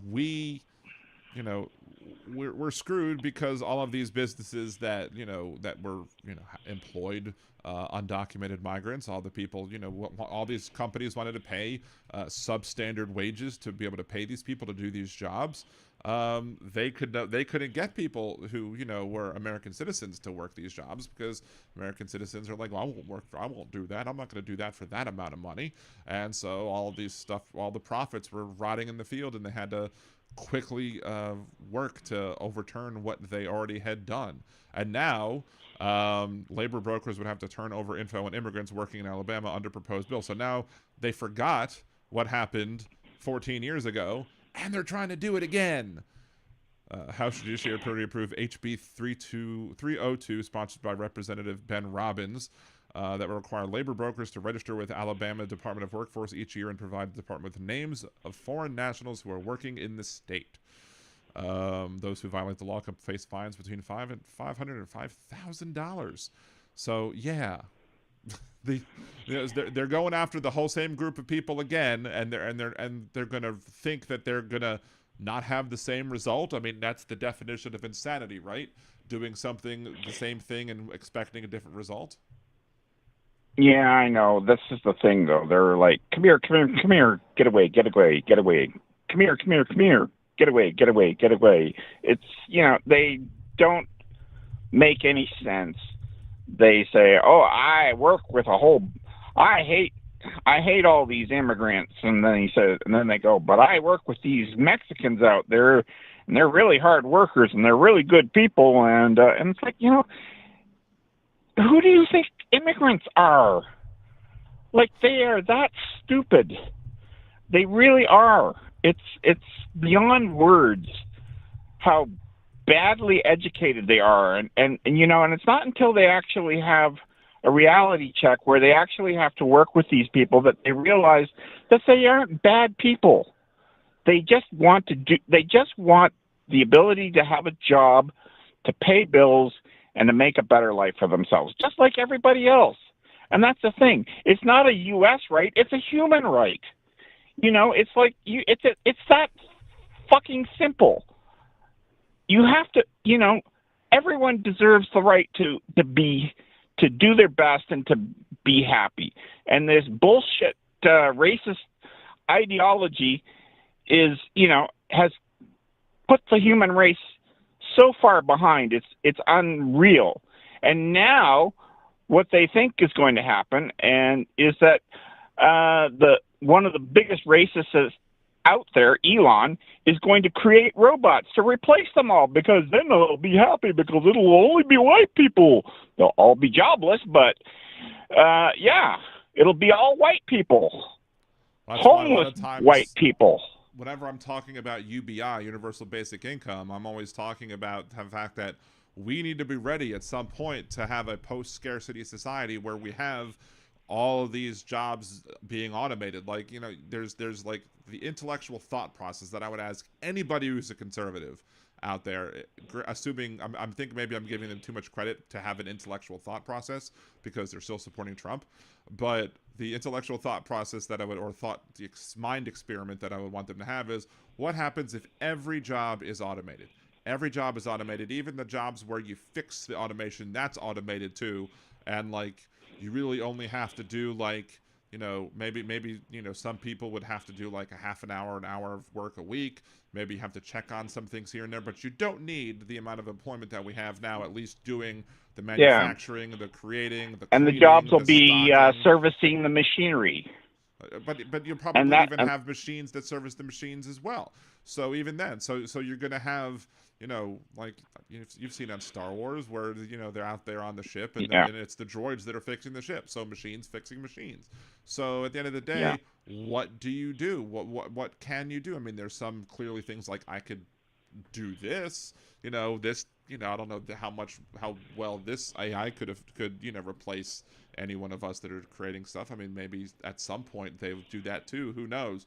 But at some point you're gonna, we're going to have to be able to understand how people can not just survive but thrive in an economy where everything is automated, and the conservatives have no answer to that, because, or at least the right now, the answer that I would think of that would come from conservatives would be, well, then they just all die, and it's only left for the rest of the people who can work, and then you kill off 80% of the human species simply because of the fact that you don't have a plan to deal with life in a pro-scarcity world. So. Yeah, but that's the other thing. I mean, Trump is saying, oh, yeah, all these people, they're going to build all these manufacturing plants and whatnot. And it's like, yeah, they're all going to be automated. Yeah. Do you think rich people aren't going to factor in the highest cost of doing a manufacturing plant isn't going to be the labor cost? And that if they know that Elon is going to give them the ability to say, fuck the workers, these machines can work 24/7 and and not complain, not take water and pee breaks. You don't have to give them a paid lunch or union rights or anything else. And this is the thing. They are so short-sighted. They don't see that they are signing their own death warrant. It really is disgusting how gullible they are. There are stupid people, and then there are really stupid people, and my God, they are really stupid. It's beyond words how stupid they are. The best thing I've come up with yet to these people who are like just the irredeemable folks, I'm just like, you know what? When Donald Trump finally does something to harm you or one of your loved ones, please come back to tell us, because I want to laugh at you right in your face. And that has gotten more people to block me than anything else that I've thought of. So, yeah. The other thing that came up this week was David Feldman outlined it, and he said, "You realize that they're picking up all these immigrants in Democratic states, and then they're transferring them to Louisiana. And the question is, why is that? Oh, because then if you make an appeal for their release or to return them, you have to do it before the most ultra-conservative judges that are possible in that state." And I mean, that is what I also just said that in my covering of the Supreme Court ruling today that overturned the TRO. I also said that. I basically was like, look, that you're going to send it to there. That's why they're putting them in Texas. I said that's why some of them are in Louisiana, but some of them are in Texas as well. So, and the Supreme Court today basically was like, look, if they're let the people here in Texas, well, the Texas, not just the district courts in Texas and Louisiana are going to be more conservative, but the Fifth Circuit Court of Appeals is the most conservative one in the entire country. So then it has to make it through that, and then it has to go to the activist conservative Supreme Court if it makes it up that far. So yeah, I mean, it's good to hear that other people are talking about the same things that I'm talking about, but Yeah, I'm glad they finally came with a comeback for Hot Wheels, because now they can say, yeah, it's because Abbott puts the newly crossed people on buses as fast as he possibly can. I mean, I didn't give a crap about. I mean, I don't know what was in Representative Crockett's heart when she said what she said.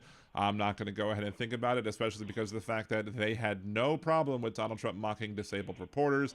They had no problem with Donald Trump mocking McCain's disabilities that he got, or the fact that he was a POW. They had no problem with him mocking that. So they can miss me on all their whinging and whining and complaining about her calling him Governor Hot Wheels, because until they stand up for when their own people attack the people who have disabilities, I don't want to hear them doing it when we do it.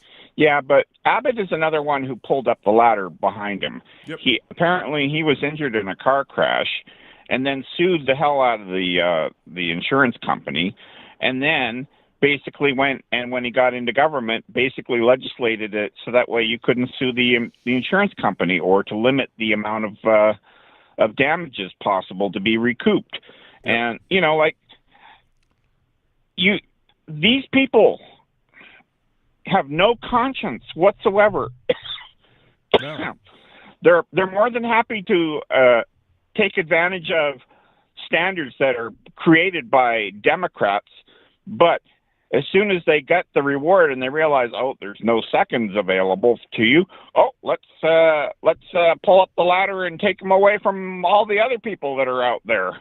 You know, I mean, although wouldn't it be correct to call Governor Abbott a ramp puller than a ladder puller? Right?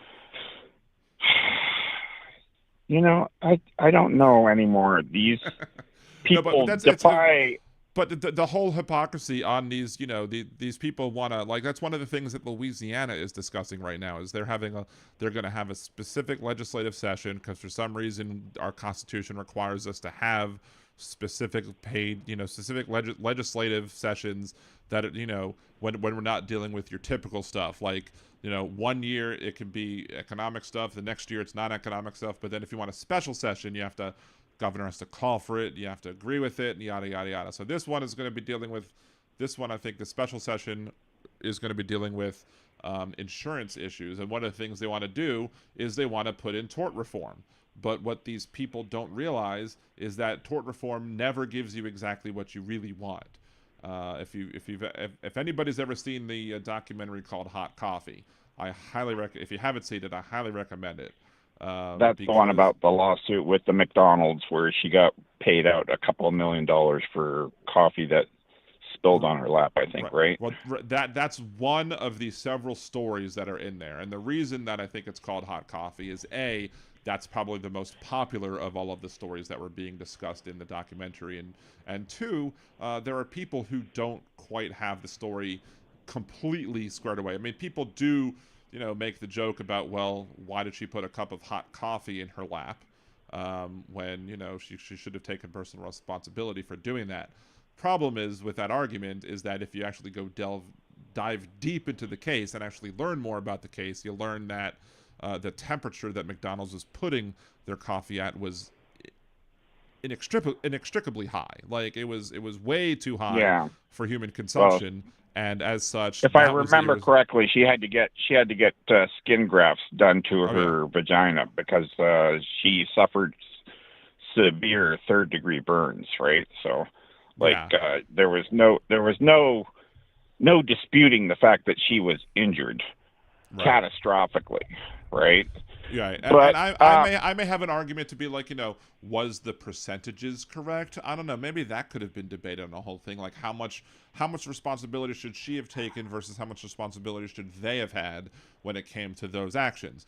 But again, the reason that I don't even tell people to watch the documentary for the hot coffee case, because there are other cases in there that are more specific, including there are cases. I think it was a Pennsylvania tort reform law that the Republicans tried to push through, and I think they actually got passed, and the voters had to pass it as well. And at the end of the day, people who were being interviewed were like, I was told that this wouldn't stop me from being whole, that this was to protect us, because when you have extremely high settlements that go above and beyond the costs of what you are suffering with at the hands of the person who was insured, it's causing everybody's prices to go up. That's what their argument that they were making was. But in reality, the law that they passed made it so that people could not get full recovery based off of what the harm that was done to them, and it ended up screwing a whole bunch of people. So that's when people talk about tort reform, I'm like, oh, here we go, because in reality, they're just trying to defend billionaires from losing more of their money. Yeah, but here's the thing, though. And this is what really pisses me off about conservatives. They love to change the law so that way when the law is implemented against them, they get a different ruling versus the one that a regular Democrat or liberal person will get. So if a liberal goes out there and ends up killing somebody, it was premeditated murder. If it's a conservative, it's a stand your ground choice, or it's a castle doctrine case. I feared for my life. You know, that black man that was on the sidewalk, he looked at me sideways. I was fighting for my life. You know, I mean, this bullshit. And, you know, the court's ability to frame things so that way these assholes can get away with murder is obscene. You know. Well, and you know how they managed to do it, right? You know how they got what they specifically did in the law to make it so that it's easier now to get away with murder. I can't really be specific, but okay, I mean, you know, I'm going to tell you because I've covered this before on the show as well. Is simply the fact that they've made it so that it used to be if a defendant raised an affirmative defense, like, you know, I did this, basically, for anybody watching who doesn't know, an affirmative defense is you saying, I did this thing that's typically illegal, but here's why it should be considered legal in this particular case. And so, for example, if you're defending yourself, you know, from somebody who's attacking you, and you then if you raise the affirmative, well, this person was attacking me, I feared for my life, therefore I took lethal force and I shot the person. And the problem with that has happened with all of these laws, they've been written by Alec. All these laws written by Alec has done something nefarious, which is it takes the affirmative defense doctrine overall and it flips it on its head. Because normally the responsibility is on government to prove that you did something, not on you to prove that you didn't. However, when you raise an affirmative defense, and that's still the case in the federal courts for most affirmative defenses, I think, at this point, but in many states they've switched it. Now, it used to be if I raised an affirmative defense, I had to prove, not beyond reasonable doubt, but, you know, with a preponderance of the evidence, that my story was more likely true than not, i.e., that it was more likely that I acted in self-defense, and as such, this was a non-illegal killing. Then, you know, but now it's the case that they've now put the requirement on the government to prove that it wasn't self-defense if a self-defense claim is made, and that's proving a negative, which is a logical fallacy. You can't ask somebody to prove a negative, but they've made it so that somebody can simply say it was self-defense. But what happens in, like, the case of now George Zimmerman didn't raise the stand your ground law, but he did raise self-defense claims. But so if George Zimmerman didn't kill Trayvon Martin and just defended himself supposedly from whatever Trayvon Martin was supposedly doing to him, which I don't believe was anything until after Trayvon Martin was being followed and tracked by this creepy dude, you know. Had Trayvon Martin not been killed, he would have been able to say, I was standing my ground. It was self-defense because I had this guy chasing after me and I didn't know what he was doing. I had every right to be in the neighborhood. My father lived in the neighborhood.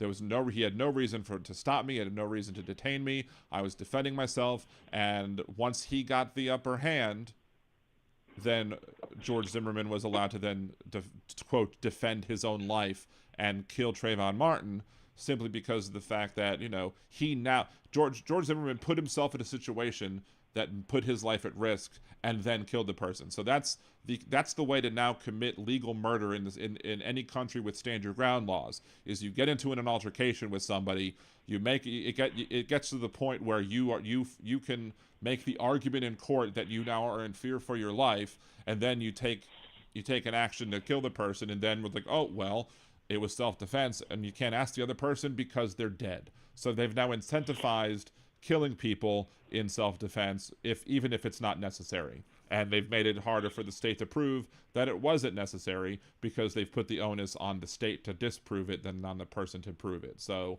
this is a morally heinous set of laws that has made it easier and easier for people to kill black and brown people without question. So. Yeah, but, you know, it's really bad right now because, you know, basically we look at the Allison Mooney case where she was detained for, you know, having a legal visa to go and try and get a job in the U.S. You know, she had all her paperwork in order and they threw her in jail for over 12 days, made her sleep on the floor, you know, lights on all the time. She had to hear all the horror stories of everyone else that was in there as well.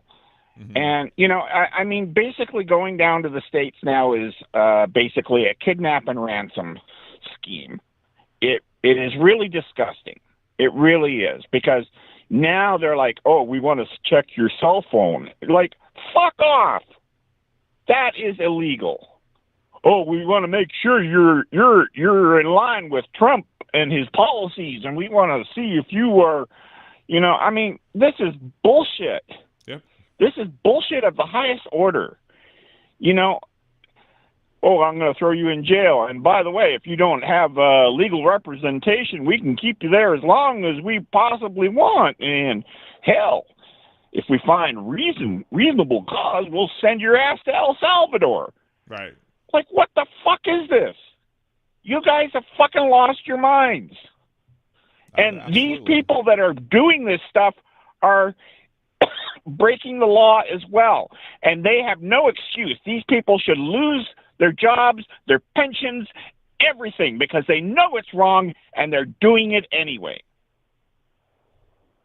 But this is because this is a lawless president with a lawless administration, and they don't feel that they're susceptible to be punished by the law. And why would they believe otherwise when the Supreme Court basically said that anything Trump does is privileged? You can't ask for any communications of the executive branch because everything is assumed to be privileged until shown otherwise, and then he is presumed to be immune from prosecution of anything he does as president unless it's proven otherwise that he shouldn't have been.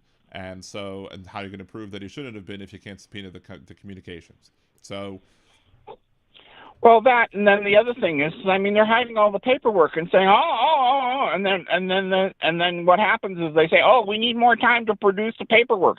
Yeah, because you're making it up when you get caught. Yep. When you don't get caught, you just say, I got verbal confirmation, which seems rather funny because they refuse to adhere to the verbal order of the judge, but it's the other way around when it comes to them detaining immigrants and people that they suspect are here illegally or whatever. I mean, the whole thing has been turned on its head. It's a dystopian fantasy that wants to mutate into fascism. Mm-hmm. A dictatorial, authoritarian, fascist society. I mean, and what's going to happen? I mean, if he crashes the stock market, you got no money. So where's your legal defense going to come from? Let alone the hopes of retiring. I mean, I've watched this thing happen 3 cycles.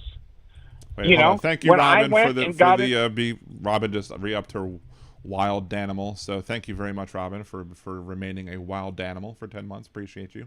Go ahead. Yeah, but here's the thing. Like, I went in and I got into trades, and I was told up front, oh, the baby boomers are all going to retire. And then what happened? Reagan came in and shit the bed and did stuff. And then Bush went in and shit the bed. And all of a sudden, the baby boomers who were all 65 or getting close to 65 who were supposed to retire said, I don't have any fucking money to retire. Mm-hmm. And, nothing is going the way I planned. And as a result, now they're working till they're 75 and 80. At which point, what are you going to retire? You can't retire. All you can do is basically die. And by that time, your medical expenses will be so much that you got nothing afterwards. And then they're going to change the bankruptcy code so you can't, even write that off. And now they're changing the credit reporting thing so you now can have your medical debt counted against you on your credit reports now too after they move to stop that. So, I mean, I don't know what is it going to take, because you guys are living in a third world reality. And you guys don't realize it. And you say, oh, we're the #1 country in the world. We're the wealthiest country in the world. And it's like, no, you aren't. Yes, you have 850 billionaires who own all the wealth and have the capacity to steal all the rest that's out there. And, it's an unworkable thing. I mean, Ojeda said it best. He said, it's time to eat the rich. because you know what? They're not going to put technically anything that back was into Aerosmith. society, That and was they're going to Aerosmith and they're going to first, but- and they're Sorry. and they're I going to was saying see that to was it that you Aerosmith die. first. Yeah, pretty much. Well, it's also the Republican health plan. You know, don't get sick, and if you do, die early. That's what they want. You know, that's it's eugenics of a different name. They'll cry about, you know, Planned Parenthood was started with eugenics, but they want to do massive eugenics by, like, you know, convincing people to not take vaccines, because even though RFK Jr. now finally said, oh, the best way to prevent yourself from having measles is to get the measles vaccine, I'm like, well, no shit, Sherlock. That's what we've been saying, but you've been putting so much doubt in the minds of people that vaccines are harmful and scary, and nobody wants to take the jab, and this, that, the other. Anybody who calls it the jab, I immediately am going to, like, oh, something. If somebody calls it the jab, I know something stupid's about to come out of their mouth or from their fingers, depending on where they're discussing things. Well, that's the thing. It's all bullshit. Yeah. It's all bullshit and rhetoric. You know, this is the thing. They go and they take a situation. They then contort the story. They exaggerate facts. Then they try to twist the outcome, and then they convince you that, oh, we're smarter than the rest of you because we don't believe in anything you know, honest and decent anymore. It's a dog eat dog world out there. You have to scratch for every little bit that you actually can get. You know, everybody is an enemy. You know, I mean, they live in this dystopian Michael Douglas Wall Street world where they all think that, you know, everyone is a sucker waiting to be taken advantage of. Yep. And, you know, I don't know where you're going to go, because at this point, you guys have to have a revolution. There's no two ways about it. You guys have shit the bed to the point where the only option is to burn the bed and start all over fresh again. I mean, I don't know where you're going to go or how you're going to do it, but you got to make a substantial change.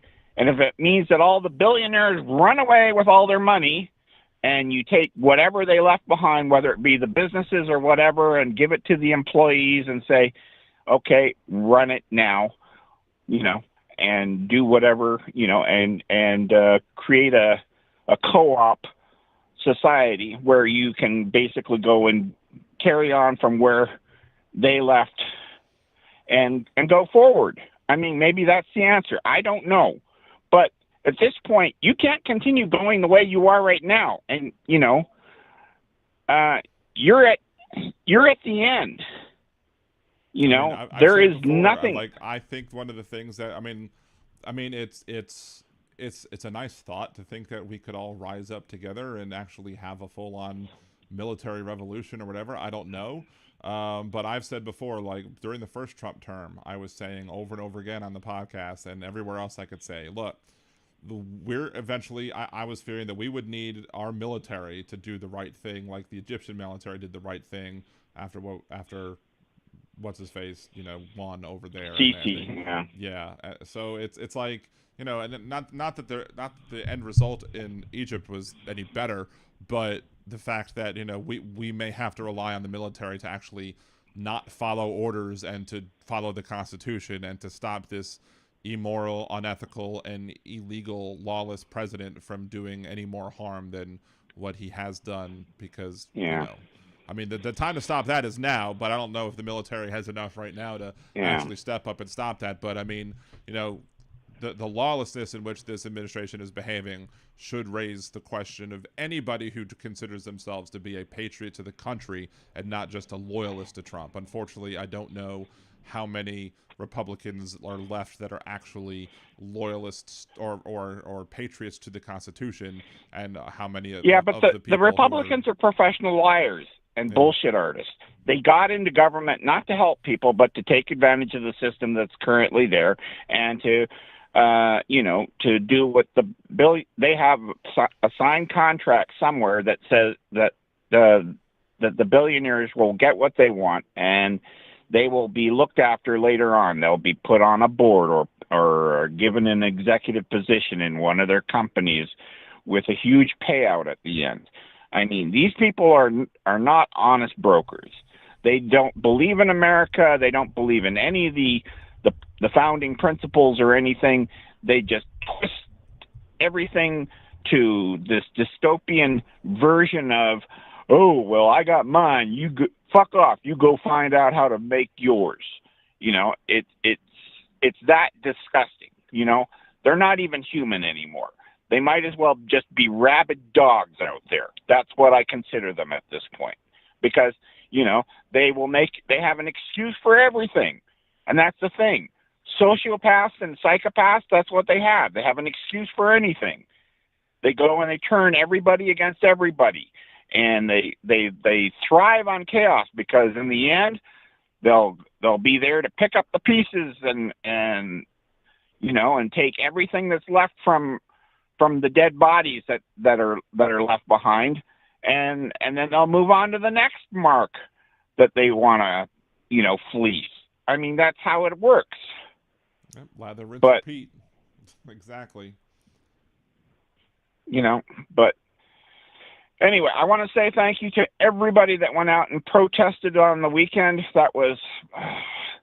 That gave a lot of us Canadians some faith that so many of you are not the evil that Trump basically barters to. I'm sad that you guys are going to get hurt in the process of him fucking them all over to get his reality, but I don't know what else to say. Keith Olbermann was saying, they need to,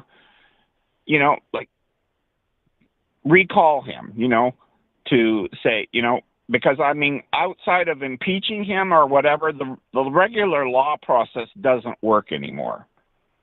Well, there's only two legal ways to remove a president.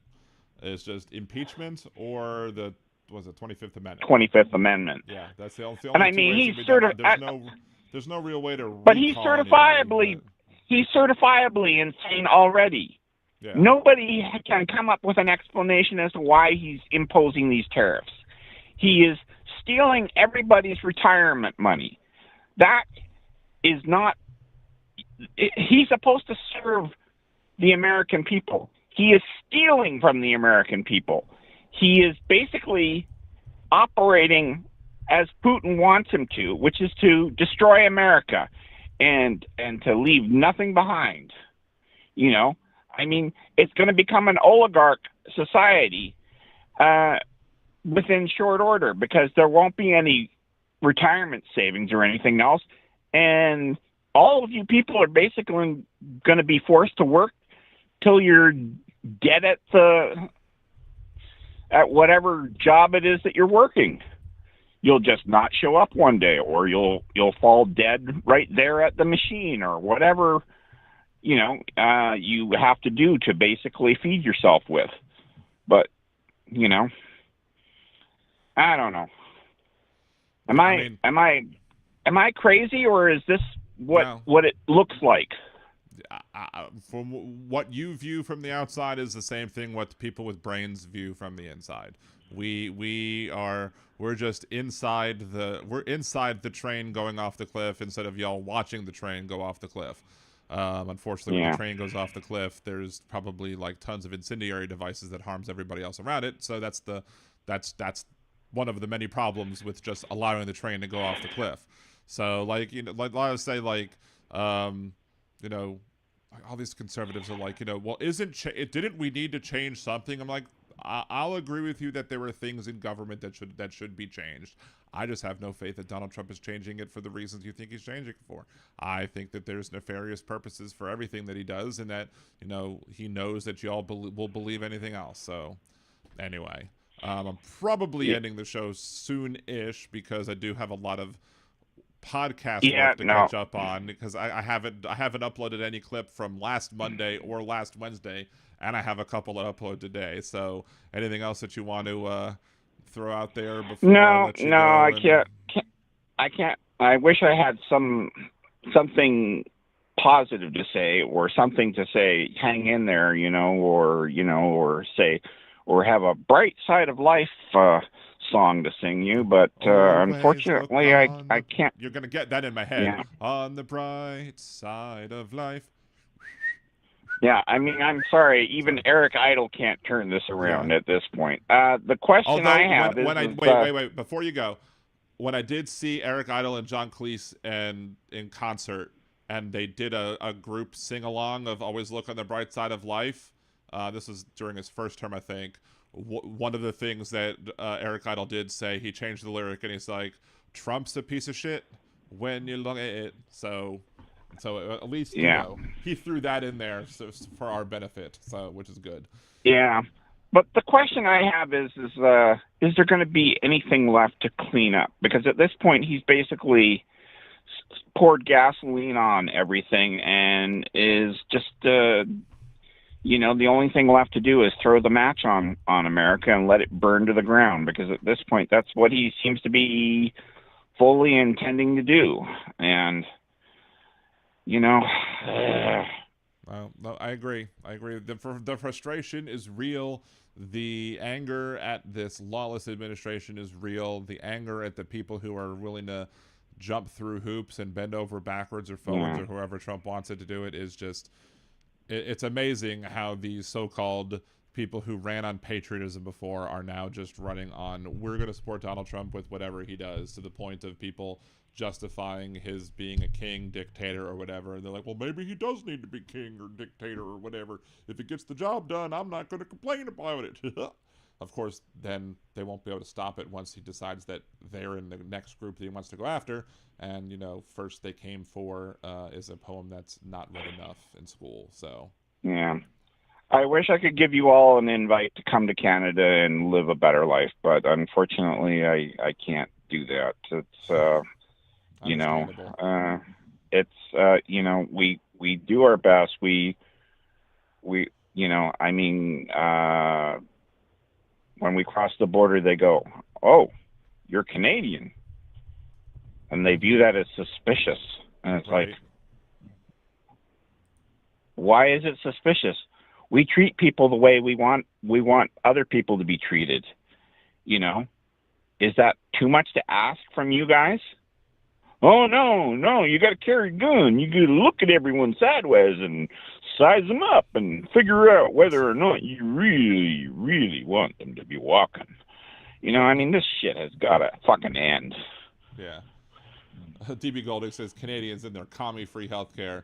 I think I've told that story where I was talking to somebody at Firestone down here, old white conservative dude, and he was talking about how the Affordable Care Act and the Obamacare was socialism, but he would love to go up to Canada to get some of their health care. I'm like, what?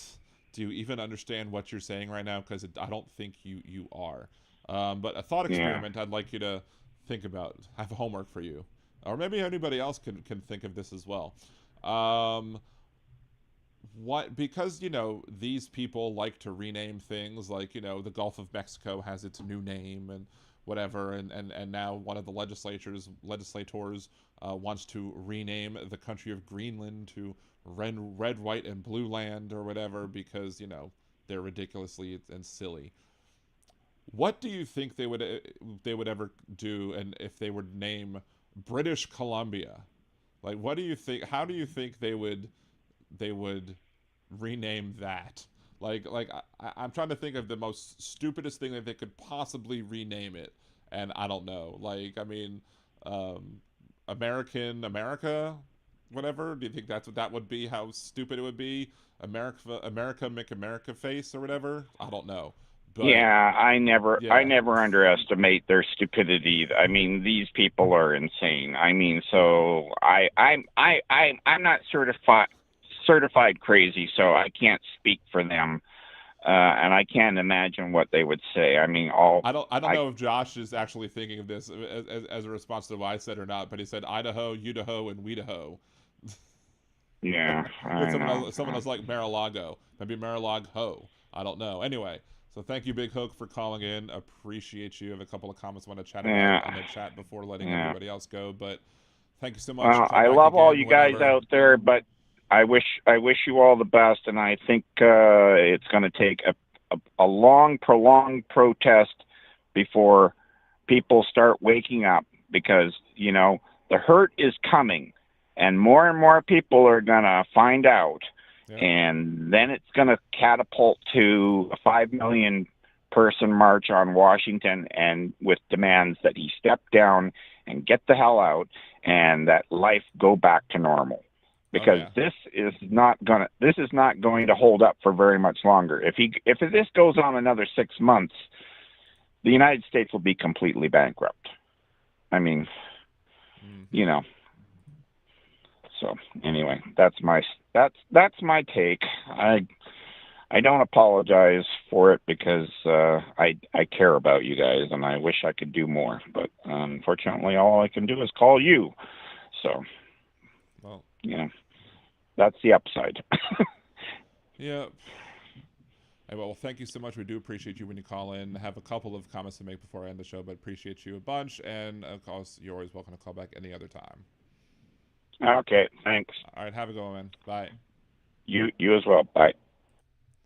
All right, so that was a Big Hook, regular caller. Let's go ahead and end and shut down the calls for now. A couple other things to talk about. Somebody said something about DB Golding over in the Twitch chat. The Fauci ouchie, you mean? When I was talking about the jabs, so to speak. I was like, if you look up Liberal Dan Radio and Fauci ouchie on YouTube, I posted that video up to YouTube, and I think it was on YouTube as well, but I'm pretty sure it's there. And it's where, if it's after Cassie got her Fauci ouchie or whatever, and you'll just see how absolutely stunning my wife really is. So, because she looks very cute in that video. So, also I had said something about there being only 2 legal ways to remove President Trump from office. DB Golding says, you forgot about the option of terminal lead poisoning. I was like, again, I said the 2 legal options of removing Donald Trump from office. There's that. Tim in the YouTube chat said that whatchamacallit. Let's see. Tim said something about how what was it?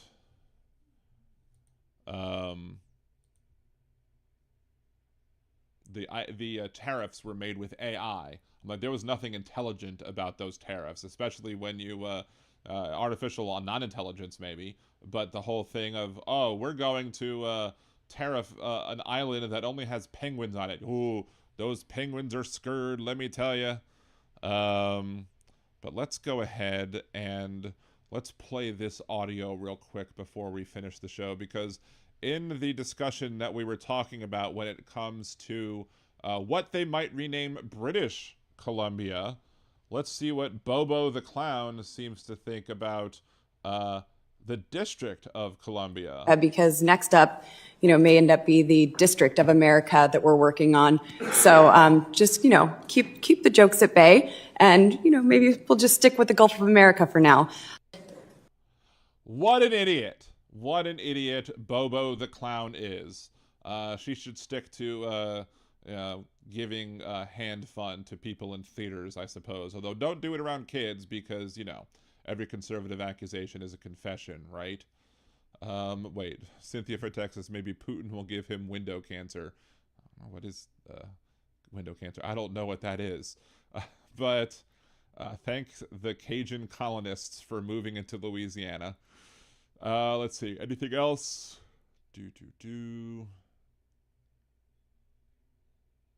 One more. Port of America instead of Puerto Rico. Cool. Give them statehood. Yeah, exactly. We could rename Puerto Rico if we grant them statehood, make them the 51st state. But that'll ruin all the T-shirts with Canada being the 51st state. Then Canada would have to be the 52nd state. But Donald Trump doesn't want more. Donald Trump would probably say in response to the whether or not we should have more statehood, i.e. Puerto Rican statehood, he'd probably say, why would I want more Mexicans in the country?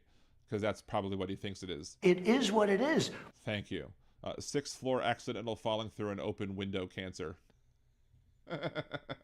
There's that. Or there's always the Rosalind Shays way to go from LA Law, accidentally falling down to the elevator shaft, which was absolutely an accident and nothing purposeful done whatsoever. But then, which would have been funny because after she got killed off of LA Law, she took a year and was the head doctor on Star Trek: The Next Generation, and then they wrote her off and brought back Dr. Crusher on the show. It would have been funny if she would have got written off the show that second time by falling down the turbolift shaft. That would have been funny. But anyway, that being said, apparently we had a whole bunch of thirst that I jumped on apparently with redheads in the chat. So shout out to all my ginger danimals out there. Appreciate you, ginger danimals, as well as all the other ones. What else? Let's see. I think that's about it. So I do have a bunch of stuff I do want to try and finish uploading. Maybe I'll do some of today's stuff first, especially the prediction.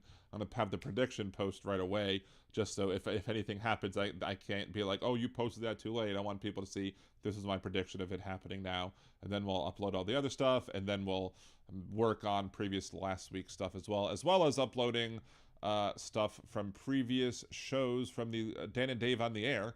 Talk from the Left, that's right. That was on WGSO 990 AM here in New Orleans. And at the time on the North Shore of New Orleans, I actually had 2 different phone numbers to call into when you were when we were on the show way back in the day in 2009. My first foray into talking politics over the air for people. But anyways, again, if you're watching on Twitch, remember it's going to be hard out because I haven't quite figured out a good outro song before the other one. But thank you, everybody. Thank you, Simone. Thank you, everybody else other than Simone as well. Appreciate you, everybody, for joining. Appreciate the fact that, what was it, Robin gave the 5 liberal Danimal memberships out after celebrating her 10-month Daniversary, and like 4 out of the 5 people are people that regularly watch the show. So I love when that happens. So congrats to Jan, Kimchi, the Goddess, Cynthia from Texas, and Trucker John, all for getting the gifts brought to them by Robin M. So welcome again, for calling in. Thank you so much, all of the callers today. Please remember to share videos, share, just whatever. Check out again the link that I put in the chats, either on Twitch or YouTube, to download and start playing the show. Hopefully by Wednesday or maybe next Monday, I'll have the better idea as to how well the buying this package works versus the other ones, if you get credit for all 3 or not. I'll have that answer by the time, hopefully either next show or Monday, and we'll talk about that as another great way to help support the show. Otherwise, just download the game, start playing it. However far you get in the game, cool by me. I appreciate the help. If you don't want to play the game, just share videos, comment, etc. Get your friends to subscribe to the channel. Help the algorithms, because as we say every time, Algor needs more rhythm. Thank you all so much. Appreciate it, and you have a great rest of your night. Peace.